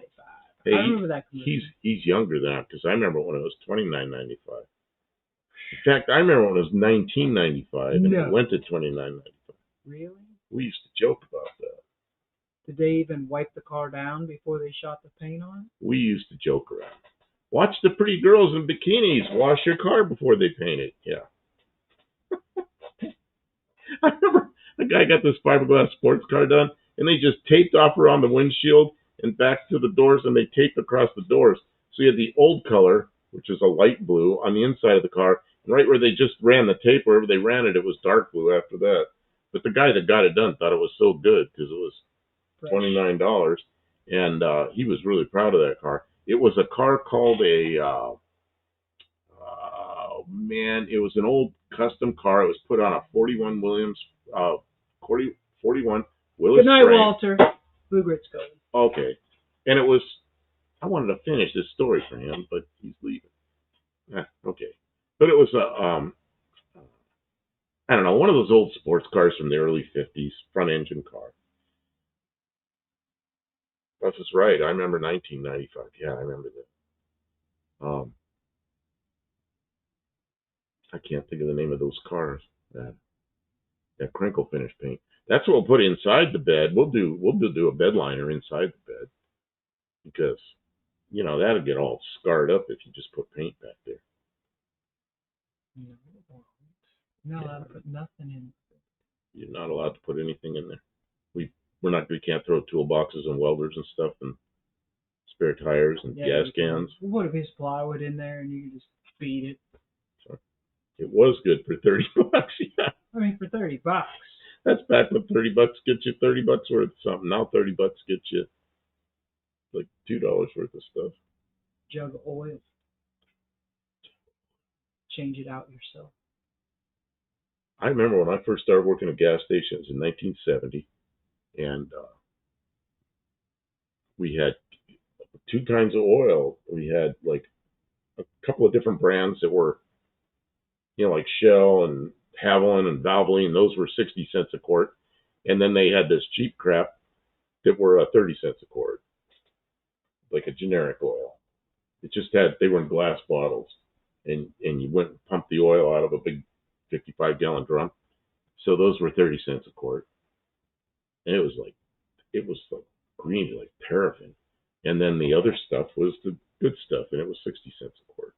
So what's it cost now for a quart of like a high quality oil?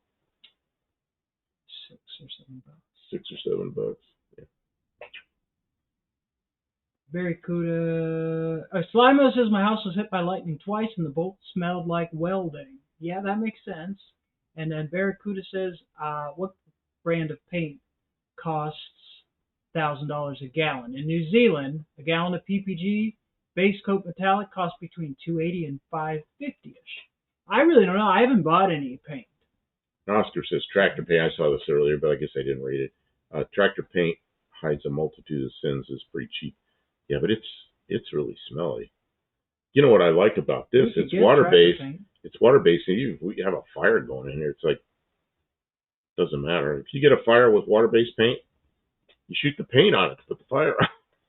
It's water. Lester LeSabre says only balloons and feathers allowed in the youth bed. You stole that line from the old friend. Yeah, we're going to get padded liner. Padded vinyl liner for the bed. Custom made. We can do that. That's right. We'll get a cap. I don't know if shell. I did that window in the side. I don't know if I really like that, but it's just interesting. But yeah, I mean we could put a cap on it. Tavo says he paid $340 for the deep chartreuse for his project car, 4 liters. Let's see here. Luis says Ford Pinto. I mean, it's a lot. Whoa, sorry. 91 for sale. When it first came out, it was 1919. It was the other way around. It's 1919 when they were brand new. I remember that. Even genuine John Deere green is cheap for a gallon. What else did I see here? I mean, tractor Supply. That welder, that Hobart welder right there, that was on sale at Tractor Supply for $395. And I walked in there to get something else, and I bought that. And that's like the best thing I ever spent, $395 on. $395, and then I had to get I already had the cart because I had a welder on the cart that I didn't like, which I sold, and then I guess I already had the tank, but the at some point the gauge, hours to go, no way. The kids, man, the gauges went bad, so I had to buy a set of gauges, but that was a really good deal. Genuine John Deere green is cheap for a gallon. Oh, you saw it? Did you see the trailer that I built for the little garden trailer that tows behind my John Deere trailer? I painted it that color green. I painted the wheels yellow, and then I got some John Deere stickers and stuck them on the side, so it looks like it matches the tractor. It matches the tractor, but it's like half a Chinese trailer that was a little tiny thing, and then the rest of it's all aircraft aluminum and riveted together. It works fine. We use it to cart around firewood. We use it to cart around firewood. That's right. It's a cool little thing. It was a busy day. I was running around trying to get that exhaust put together, and then I ran into town and got firewood and went to the O'Reillys, and then I went to the Dollar Tree to find you some. You were looking for what was that smelly stuff? Oh yeah. I have a chore to do. Oh, I gotta do that chore. Something died in the laundry room. Something died in the laundry room. So, you know what you did? I learned this from many, many years ago. You take a mask, you know, the COVID-type mask, and then you pack Noxema or Vicks or something like that all over it, and then put a second mask on it. So now you've got two masks with something like Vicks or Noxema in there. I crawled in there and dug out and opened the window. And then you can, it's not and that's what you breathe through when you're dealing with the dead It's a body. very small room, so with the door shut, it got really stinky really fast. You can't believe the price of a JD cart trailer plastic tub on lightweight chassis and two wheels over $1,008. That's terrible. Now, we got one like many, many, many years ago that was just a little black trailer. I drug it up out of the weeds for him. And then it was over in the poison ivy patch. And somebody had, broken the wheels or taken them off or something? Oh, they were all flat. That's right. We had to get new wheels. Well, I had wheels that I bought for something else, but you put them on there. I don't even remember anymore. Yeah, you did that. And then you went somewhere. I think you went to take your friend's stuff out to Oregon. Okay. And while I was over on that side of the shop, and I extended that trailer way out. I made it way longer than it was, out of aircraft aluminum, riveted it all together, riveted and bonded it all together, and then and now we use it. I had to extend the hitch way out and everything. We've worked on so many projects in the 3 years that I have been here. And then I made it green. It doesn't seem like we ever get anything done, but man, we have done a lot of stuff. So that's an old trailer we probably paid $30 for, if that much. And then whatever, some aircraft aluminum I had around here that's probably from something else, and I cut it up and I made that. Tavo says, I think it's $300 for the cart and $700 for the stickers. I don't think it's $300 for the cart. I think you're overpriced, but the stickers make it gooder. I bet I have. I wonder if I have $30 in the stickers too. I got the. You probably spent more on the stickers than he did on the trailer. I got the stickers from Amazon. What am I gonna do? He likes the stickers though. Every time he sees those stickers, they make. Well, it's like okay now. I know it does. Now I got a fake John Deere trailer. Now all my neighbors think I'm an idiot. They don't think it. Look at he paid for the name. Oh, and we found. Oh yeah, Kim found. We found his wrist pin. Look, that was like the first video he made. He was looking for this. Don't show the other side. Okay. See the other side. There's nothing on the other side. Oh, okay. I thought there was something on it. No, okay. There's just that. So that's the first thing that he made when we got the shop going. That's the first video. That's for pressing. If you go back and look at my first video, you'll see this tool and how I used it. And it was a pretty bad video, but it was a terrible video. Don't watch the whole thing. It doesn't get better. Well, yeah, go ahead and watch But he did it. He made the video and put it up. I came up here with this phone, this old phone that has a broken. You can see it has broken. Something so it's stand up. I turned it on and I took some duct tape and taped it to a cardboard box and set the box on something, and did a video. Came home, I was all proud of myself, and I put it up. And Kim goes, just shaking her head. Yep, you did good. Then we started doing this. We got like over 1,000 real videos. Very good. It says apparently PPG still supply lacquer colors, including metallics and clear lacquer. You know who still does is Duplicolor. You can go in the parts stores and Duplicolor. They have all these different cans, and you can buy just the color you want. That's what I painted my Corvette with, just Duplicolor red and Duplicolor black, and it's lacquer. And you can also get the clear. So I did my Corvette with with lacquer, just old-fashioned lacquer, and you can still get it. It's pre-mixed, so you can't custom make your, something that'll dry quickly. You can't get it everywhere. They're not allowed to sell it in a lot of places. Yeah, I don't think you can get it in California, but you can still get it here. I know here. up in Pittsburgh you couldn't buy it in Allegheny County, but if you went outside Allegheny County, you could get it, I think. But you weren't supposed to spray it in Allegheny County. But here, there's no problem getting it. Yeah, it's different. Yeah, Barracuda says lacquer was supposed to be dying out back in the 90s. Well, and Duplicolor sells it just like for the do-it-yourselfer, and I'm glad they have it but man, the stuff is a little rough to use because you can't have any open flame or anything around. It does dry very quickly, which means if you don't have a perfect paint booth or something, man, like out in Arizona, it was over 100 degrees Fahrenheit, and I could shoot that stuff, and I had to really have the pressure on, but I could shoot it, and it would dry quickly enough, and any overspray would fall to the floor, and I'd sweep it up. It'd be dry by the time it hit the floor. So it was really nice to use, but yeah, it's still a little rough compared to water-based stuff. Man, I'd like to learn how to use the other water-based stuff, the real stuff, but I don't know. How many more cars am I going to paint, Somebody that comes here, who was it? Oh, somebody in here wants to paint this thing. Yeah, people have talked about it. It's Mr. Marble. Simon says my next job on the farm is an oil and filter change on a 1958 Ferguson 35 tractor. Man, 58 Ferguson. I was 4 years old then. Got it running good. Man, I was 4. That was a while ago. Mm-hmm. Although I remember being 4.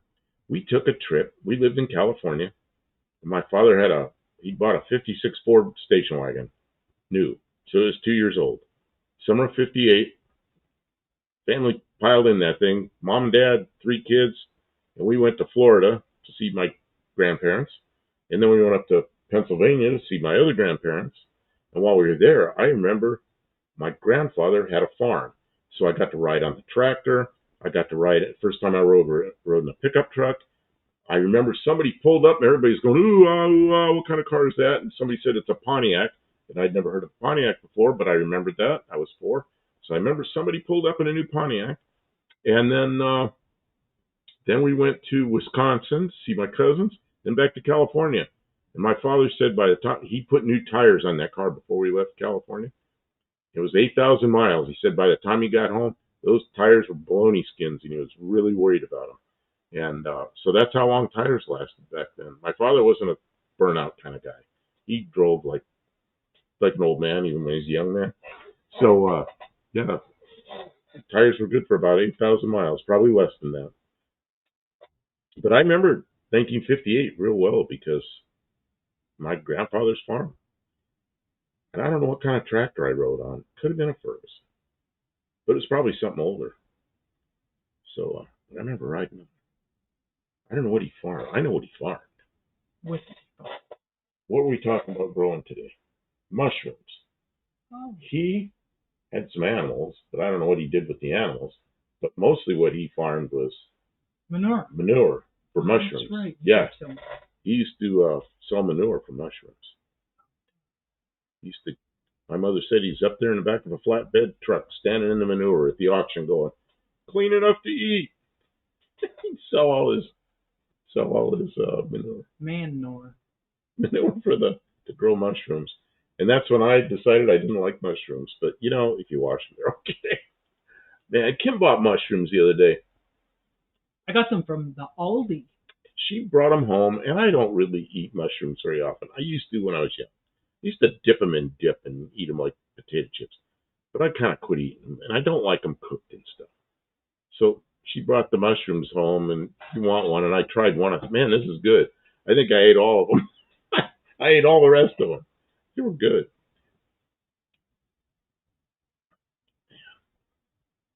There's a commercial. Yeah. That's all. So how do you farm manure? Well, you grow grass, and then you raise animals, You send them out to eat the grass, and then Big poo. manure grows. It just grows all over the damn place. You'd be surprised how much manure you can grow. My mother said It grows all summer. he always wanted a farm, but and all winter. But they lived in New York City, so they had some kind of a basement or an apartment or something they lived in. It was during the Depression, before World War II. You know, the Depression. And my mother's a little girl, and they were in New York City. They allowed them to have some livestock, small livestock within the city, which they didn't allow before because people were hungry. They let them have chickens, and he had chickens in the basement, and he had to go down there and butcher one of the chickens, and he kept coming up. He goes, I can't do it, because they'd become pets, of course, and they had names. But finally got shamed into it. He went down there and killed a chicken, and they had chicken that night for dinner. So eventually he had a farm. I guess he grew manure. I don't know. I was a little kid, got to go ride on a tractor at a farm, you know. Jeez. Louis says he likes Tonka toys from the 50s and 60s. Oh, man. Those were fun, weren't they? I had Tonka toys. I had one of those big old metal Tonka trucks, the dump truck. Did everybody have one of those? Do you know what They were what do they call those things? The international metro vans. They kind of came down the front like this, and they had crazy looking grill bars, divided windshield, but the engine was somewhere. It didn't have a hood out front, you know. And I always asked my father, why doesn't this truck have a hood? It needs a hood. Why doesn't it have a hood? He goes, well, those trucks don't have hoods. And I was always disappointed my Tonka truck didn't have a hood, but it was a white international, whatever I call the thing, metro truck. And it was, I don't know whatever happened to it. Probably got thrown away when I went in the Air Force or something. I don't know. It was laying around the house for a long time. Limo says the old Aussie cars racing with cross-ply tires at Mount Panorama. It's insane. Oh, I know what he's calling bias ply tires. Is probably the same thing. Yeah, that's when I got my driver's license. There were a few radial tires out there, Michelin X radials, and they were really expensive. And I had friends that bought a set for their car, and they were talking about how the tires sounded funny. They put going down the road, and they thought that sounded funny, you know. But all the cars, when I got my license, had bias ply tires, and that's what I had. And then I bought glass belted tires, which are bias ply with glass belts, and they were a little better. And then at some point, I decided to start buying radials and never went back. Man, Danny, Granddad's junk. Danny, good day. What is this? Mm-hmm. Well, anyway, Granddad's junk's here. Welcome in. He was here earlier, wasn't he? I don't know what he's saying. He's been here. So yeah. So I went through the whole bias ply tire thing, just the way it was. It's what we had. Yeah, my dad drove that car. He went all the way back there, 8,000 miles, and wore out a set of bias ply tires. In 8,000 miles. That just seems crazy now. A set of tires would be gone after 8,000 miles.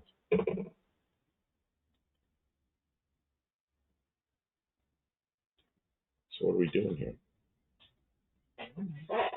I saw this gob of stuff and I went, eee, what is this? Some poo on my... No, I remember now. This was a gob of seam sealer that was stuffed down where I had to put a bolt. I'm going to throw that away. You want to save that chunk of seam sealer? That's a vintage chunk of seam sealer. That seam sealer is, what, 54 years old? Was it 60? No, it's 54. It's 54 years old. Is this car really 54 years old? Yeah. You know, when I first started working in the wheel alignment shop, 1971, this car was not built yet. Man. That's right. Man.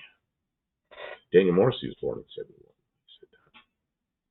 My family bought a lot of probably Cooper tires in the 70s and 80s.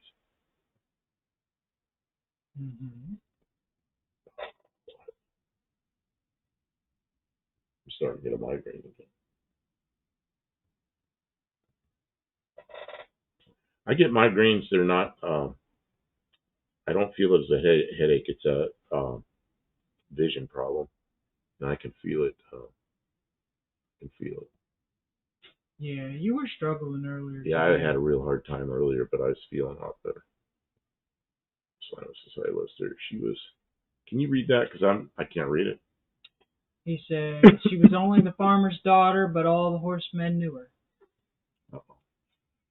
I'm trying to read that, and it's like the big splotch out of the middle of my eyes. Buddy Carfano says, remember grandfather talking about front disc brakes on his new Oldsmobile as a kid, like it was a major thing. Yeah, it would have been, because this car doesn't have disc brakes on the front. That wasn't a standard option until, like 73 or 74 that Chrysler put them on pretty much everything after that. My father bought a 1970 Ford full-size, looks like a Galaxy. It was a custom 500, which is a trim level down from a Galaxy, but it's a Galaxy. So he and I had gone over, because I was a car fanatic, and I was 16 years old. I'm like, buy this, buy that, get it like this. And he was trying to keep the price low and everything. So went over it, get the 302 engine, so we got the small V8, got the automatic, got an AM radio, just got vinyl, just whatever the cheapest upholstery was. And so then we talked about it quite a bit, and he went down to the dealer to buy it, and I wasn't with him. Came home, and he goes, well, I ordered the car. I said, oh. So was it exactly the price that everything that we worked out? He goes, no. He goes, I decided to get power disc brakes. And I went, that's a good idea. So, and that was a big splurge for him to get disc brakes on that car. So it's power disc brakes. And he wanted power steering. Because I bought a car, I wasn't old enough to drive yet, but I bought a 64 Ford, had power steering. And he drove it back and forth to work. And that's when he decided to buy himself a car. So he wanted the power steering. But then he decided to get the power brakes too. So that was his first car with power brakes. I'll take care of him. I'll make sure he gets some rest tonight. I can look like this. Like I could see Daniel say, hope you're feeling better, but it's like a splotch in the middle. Oh, that's getting bad. Well, I know what does it. You probably just need rest. What do you think? It's a low blood sugar, maybe? I don't know. I'm really keeping the car. Yeah, I had a tough day today. Yesterday we had such a good day, and today I struggled with it. I don't know. Well, it's just time. Some days I do, some days I don't. It'll take time. We were really shut in for a couple of months with the bad weather, and we'll just ease back into it. Cabo look at that. He said, Goodyear Polyglass. See, up here, a Polyglass was not, it was a bias belted tire. So they called the radials. Tavo says, I remember Dad bragging about our first set of radial tires in the early 70s. They were Goodyear Polyglass G800 ER70 by 14. He remembers the size and everything. I see what they did. They called them ER70s because normally an E70, I know what an E70 was. That's how the tire sizes were. D70, E70, F70, G70. My 64 Ford had G70s on it. It's supposed to have F70s, but I put G70s on it. Isn't it wild the things we remember? The R they did down under to make them to call it a radio. The exact size of the tires and the name and everything. It's wild. I have things like that from my youth as well. Tire sizes were so easy then, and now I really got to think with tire sizes because my whole thing was the like E70s, E60s, L50s, whatever the hell. Those sizes make sense to me, and the new ones, I really got to think. The metric sizes, I got to think. Lester Saber says, optical migraines, I used to have them. I get them sometimes, too. They're pretty awful. But when I get them, I just go, okay. You just go rest. I'll just pull off the side of the road. Kim, can you drive? Because they come on kind of slow. Oscar Walton says, Cooper Cobras were the 70s and the 80s. You can still get them, but they're super cool. The big white letters. Yep. You know what I think is cool? That's Riz. Is One-Eyed Cat. Oh, yeah, he's got his own tires. He did his own white letters. Big, they're big racing slicks. Big, fat, white white letters that say Road Toad on them, because his car's a early Valiant, the one they call the Road Toad. So he actually has it on his tires. It looks so cool. Barry Cuda says Dad had cross-ply tires on his Valiant when he bought it. He used them until they had to be replaced. He said it made a big difference to stability when they put radials on. I'm trying to read this. Oh, Todd Saw came in. Welcome in, Todd. What's Buddy saying? I'm trying to read this. Buddy Carfona said, I remember Dad's 89 town car came with a CD player. That was so cool. That would have been cool. I remember putting CD players in cars. They were like $100. What is very good to say? I thought polyglass were cross plies. They were here. Coker Tires supply them now in either bias ply or radial, and that makes sense. But then, who was it said it? They were like whatever the size was, ER70s versus E70s. And as soon as I saw that designation, I understood it. So down under, ER70s would have been a radial. Up here, they didn't use that designation. Slimo said that he did rust proofing at Chatswood, Toyota in '94. He took his boat towing rig in on the sly and laid it on thick. There you go. That's perks of the job. Daniel Morrissey asked how my neck is doing today. I hope it feels good. You know what? I'm whooped because I was underneath the putting the exhaust on the Bronco 2, but I made such good progress, and we're almost done, so I could rest. So, I'm not going to keep him late. Can we? I can't see what the shit. Got a whole bunch of people here that weren't here earlier. Yeah. You could put the tailgate on. We absolutely should put the tailgate on. Okay, I'll help you with it. No. You stay here for a minute. Well, yeah, I don't expect you to list the whole thing all by yourself. I'm okay. Oh, Okay, yeah. Let me get it cleaned up a little. Oh, let me change cameras. Let me change cameras.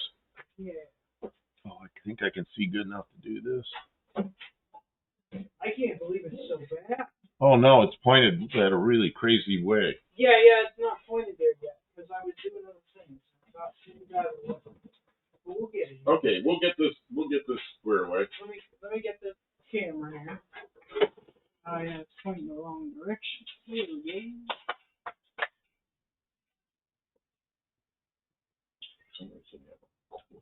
Yeah, that's unplug the cord. That can unplug. Here, just put it over there. That'll work. Okay. And then let me grab the careful, get the hot one. It's probably not hot anymore. No, it's not hot anymore. Yeah, you're on the wrong side. Trying to get in. Can't do it.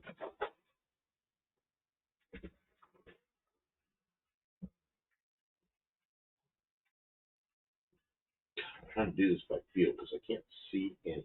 Towards you a little bit.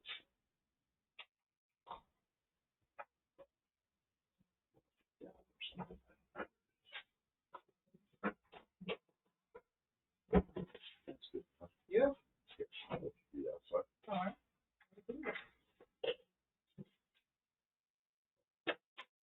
Okay, and then see. Yep. He's proud. We welded in pretty good now.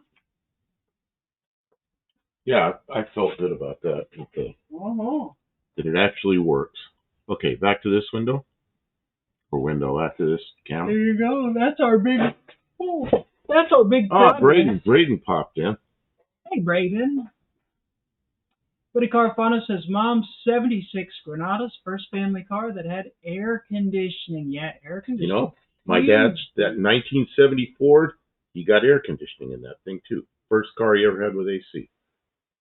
Man, that was quite a thing for him. Order a car with the three big things were the AC and the power steering, and then the last minute he decided to put the power disc brakes on it. And I don't know why he did that. Maybe the salesman tried to talk him into it. But Well, you said he was driving your car, and he probably my car wasn't a difficult sale. My car did not have AC, and it did not have power brakes. It had big drum brakes on it, non-power.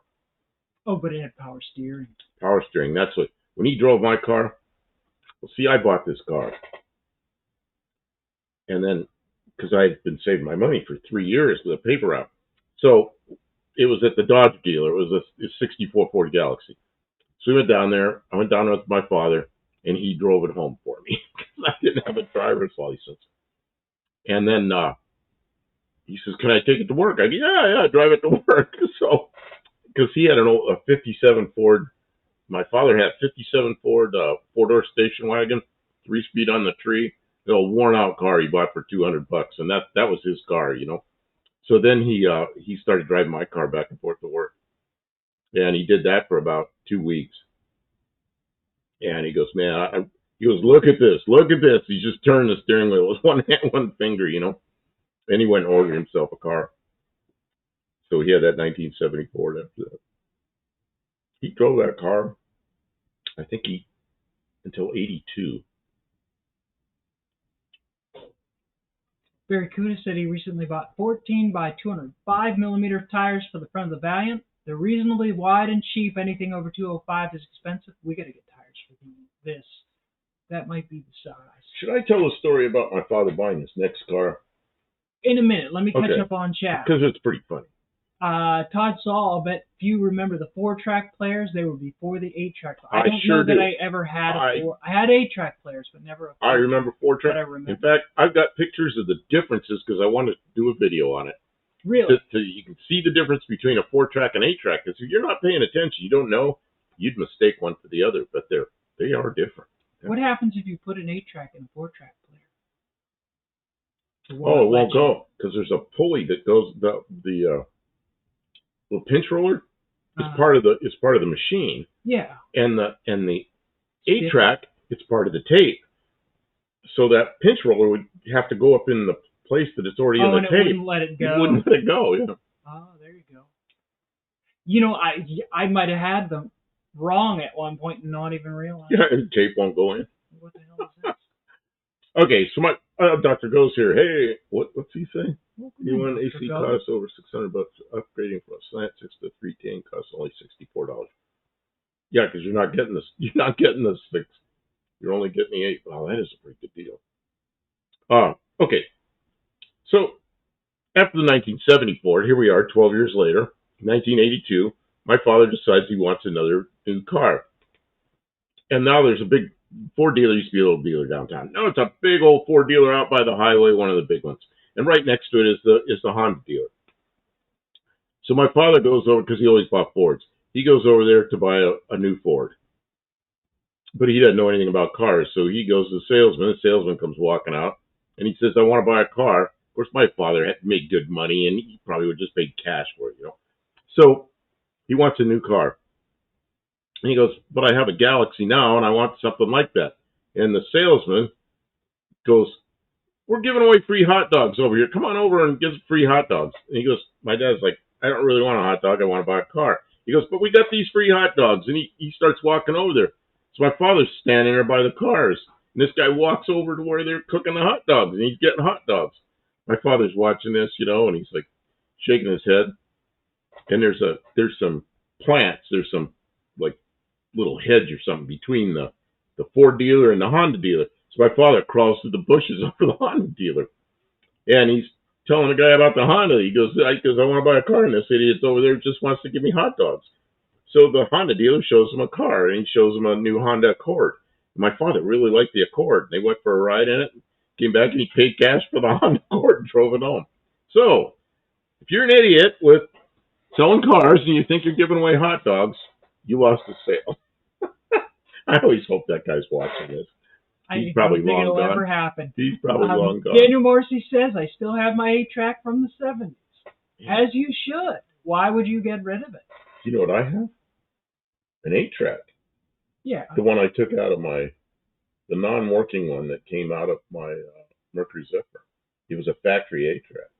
Oh, when we took the dash apart, we took it out. It's in my bedroom, yeah. And now we have that thing in there that has the choke, and I'm going to put some switches in there. It probably works. I think the speaker was bad. No, the The FM worked, the AM didn't. Yeah, Oh. and the 8-track player doesn't work. It's just. You could fix that. Yeah, I know. I could take it apart and restore it, and then what would I have? An 8-track. Everybody needs an 8-track. Next inspect says with the Accord and automatic. It was. He bought an 82 Accord automatic. 10 years later, he liked it so much, he went back to the Honda dealer. He had about 100,000 miles on it. He went back to the same Honda dealer and bought a 92 Honda Accord with an automatic. And he wore that one out. Man, that thing, he got older and older, and he just didn't buy a new car.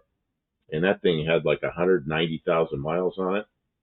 And I came out from Ohio one time, and he goes, he's like me. He's starting to get old. He doesn't want to drive so much. So he goes, here, why don't you drive? I got in it. I go down the road, and that thing is like, if you let go of the steering wheel, it would have turned me into the oncoming lane. I was like, what's wrong with this thing, Dad? So I said, you got to get this fixed.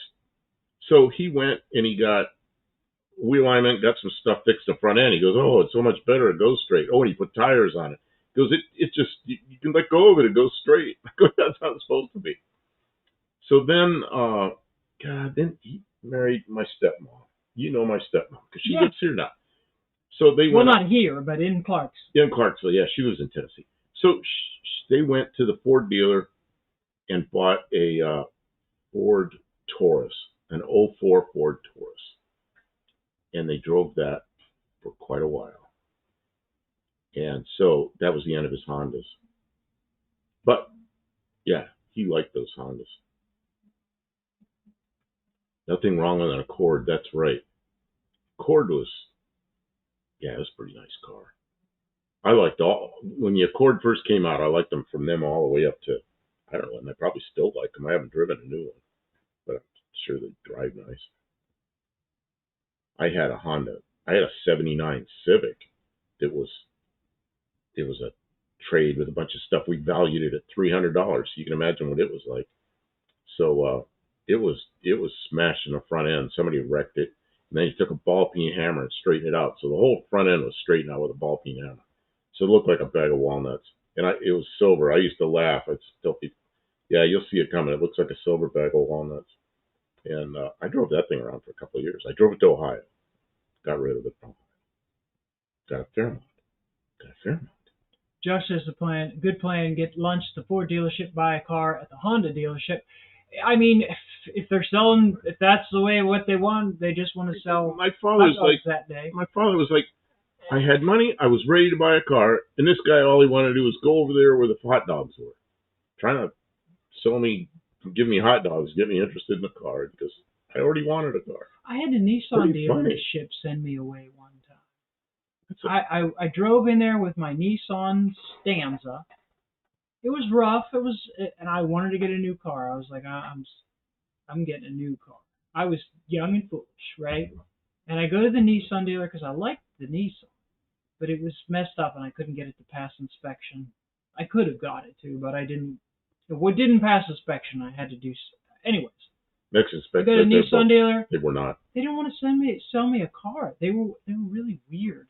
They were like, like, what the fuck is that? When I bought the Mazda. Oh, pardon my French. When I bought the Mazda. Yeah. I knew what I wanted because I'd been out I was living in Maryland, but I'd been out in Arizona with a Mazda 6 lease vehicle. Yeah. And I was liking it a lot. And then I came back and I had trouble with my car, and I went up to the Mazda dealer and I walked in. Young guy there, 18-year-old guy, walked in, and he goes, when I say you came in the door, he goes, I knew you were going to buy a car. He goes, I knew instantly you're going to buy a car. I said, man. And I'd already pretty much bought it from him. And I said, you're young. I said, how many cars have you sold? He goes, you're the third day I've worked here, and the third day I've sold a car. I said, well, you're doing well. I remember his name was Jaden. I remember that. I'll never forget his name was Jaden. Good guy. We went out on the back lot, looked at a whole bunch of Mazda 6s, and he goes, this group right here is kind of the way you want them, kind of the equipment you want. They're all a little different, but they're kind of close.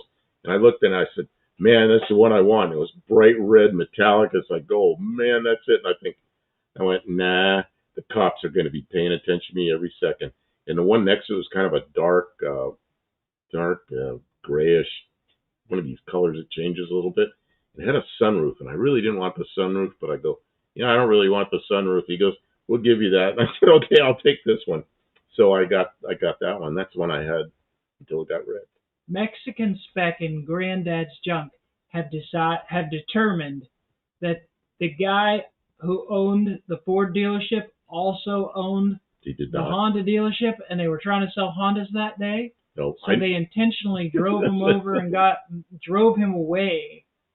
Otherwise, he'd have been driving a Crown Victoria. That Ford dealer has been around forever, since I've been a little kid. In fact, it's the same dealer my dad bought his 56 Ford from. And then it's the same dealer he bought his 1970 Ford from. And then they moved out there, but the Honda dealer was already there. They were different people. So yeah, he lost the sale. I just wonder if the guy ever looked over there to see where his customer was. He's trying to jam hot dogs down his throat when he wanted to buy a car. Don't send your car customers. My father never would have walked over to the Honda dealer if that guy hadn't done that. I think it's pretty funny. Yeah, he really wanted to sell Hondas. Yeah, I don't think that was the case. No, in fact, the Ford dealer, they were around for quite a bit longer. Now I notice it's got a new name. It's got a new name. I'm trying to remember what that Honda dealer name was. Yeah.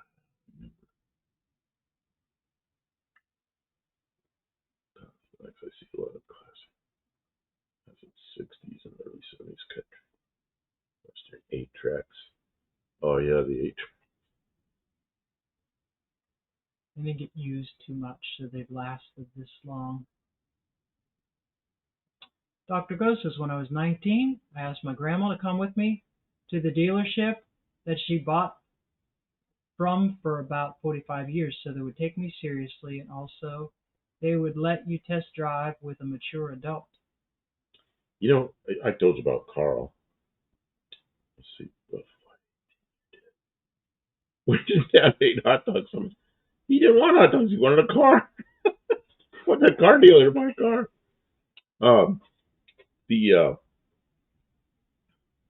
My friend Carl, he went to the Chevrolet dealer in San Luis Obispo and wanted to buy a new Corvette. He went in there, and there was a Corvette in the showroom, and he wanted it. And he said, I want to drive it, and I want to buy it. The guy just told him to get lost because he was like 27 years old. They probably thought he didn't have any money.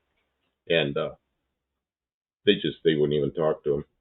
So he went to Home Motors in Santa Maria, which is 30 miles away. He bought a new Corvette, and he brought it up, came up, said to the guy, waved, and goes, hey, look what I bought. Did a big old burnout in the parking lot and left. Yeah, okay. Shit. Oh, man. And Carl would do that.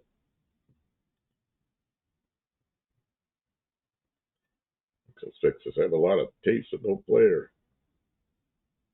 Hey, I got a tape player, but you'd have to fix it.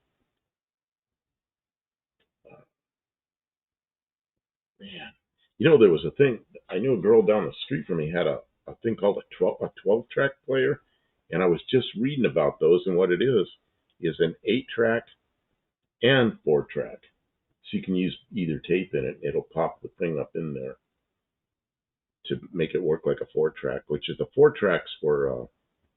Who was the guy that did all the original tape decks? Man, I can't think of his name. Somebody will know it. Who was the guy that did all the original 4-track tape decks? What do you mean, did them all? Well, he built them. He made them. He was the guy that just, he was the manufacturer. I should know that name because they were kind of known by his name. I'll build Buff for it. Months. Mexican Spec got it right. Did you get points for that? Yes. Yeah. The Get months. 4 points. The months. Oh, he probably knew him. Lear was the first car radio. Months did the 4-track, and then later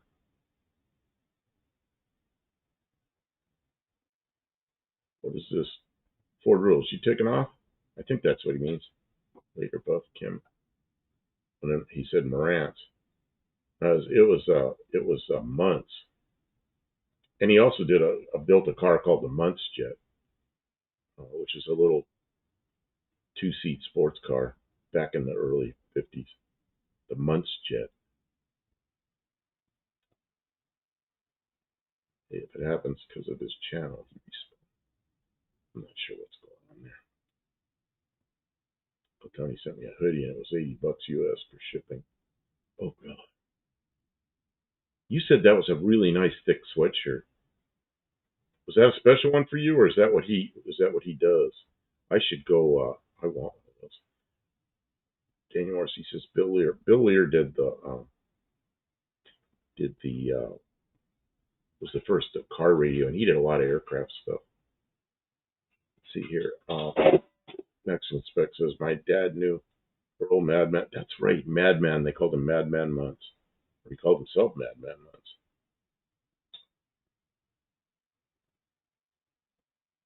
Yeah, Bill Cosby stuff. He did some funny stuff when I was a kid. Probably not in demand now, I'd say. Yeah. And he messed up. Barry Cuda says, my dad knew Hoot Gibson. Which Hoot Gibson?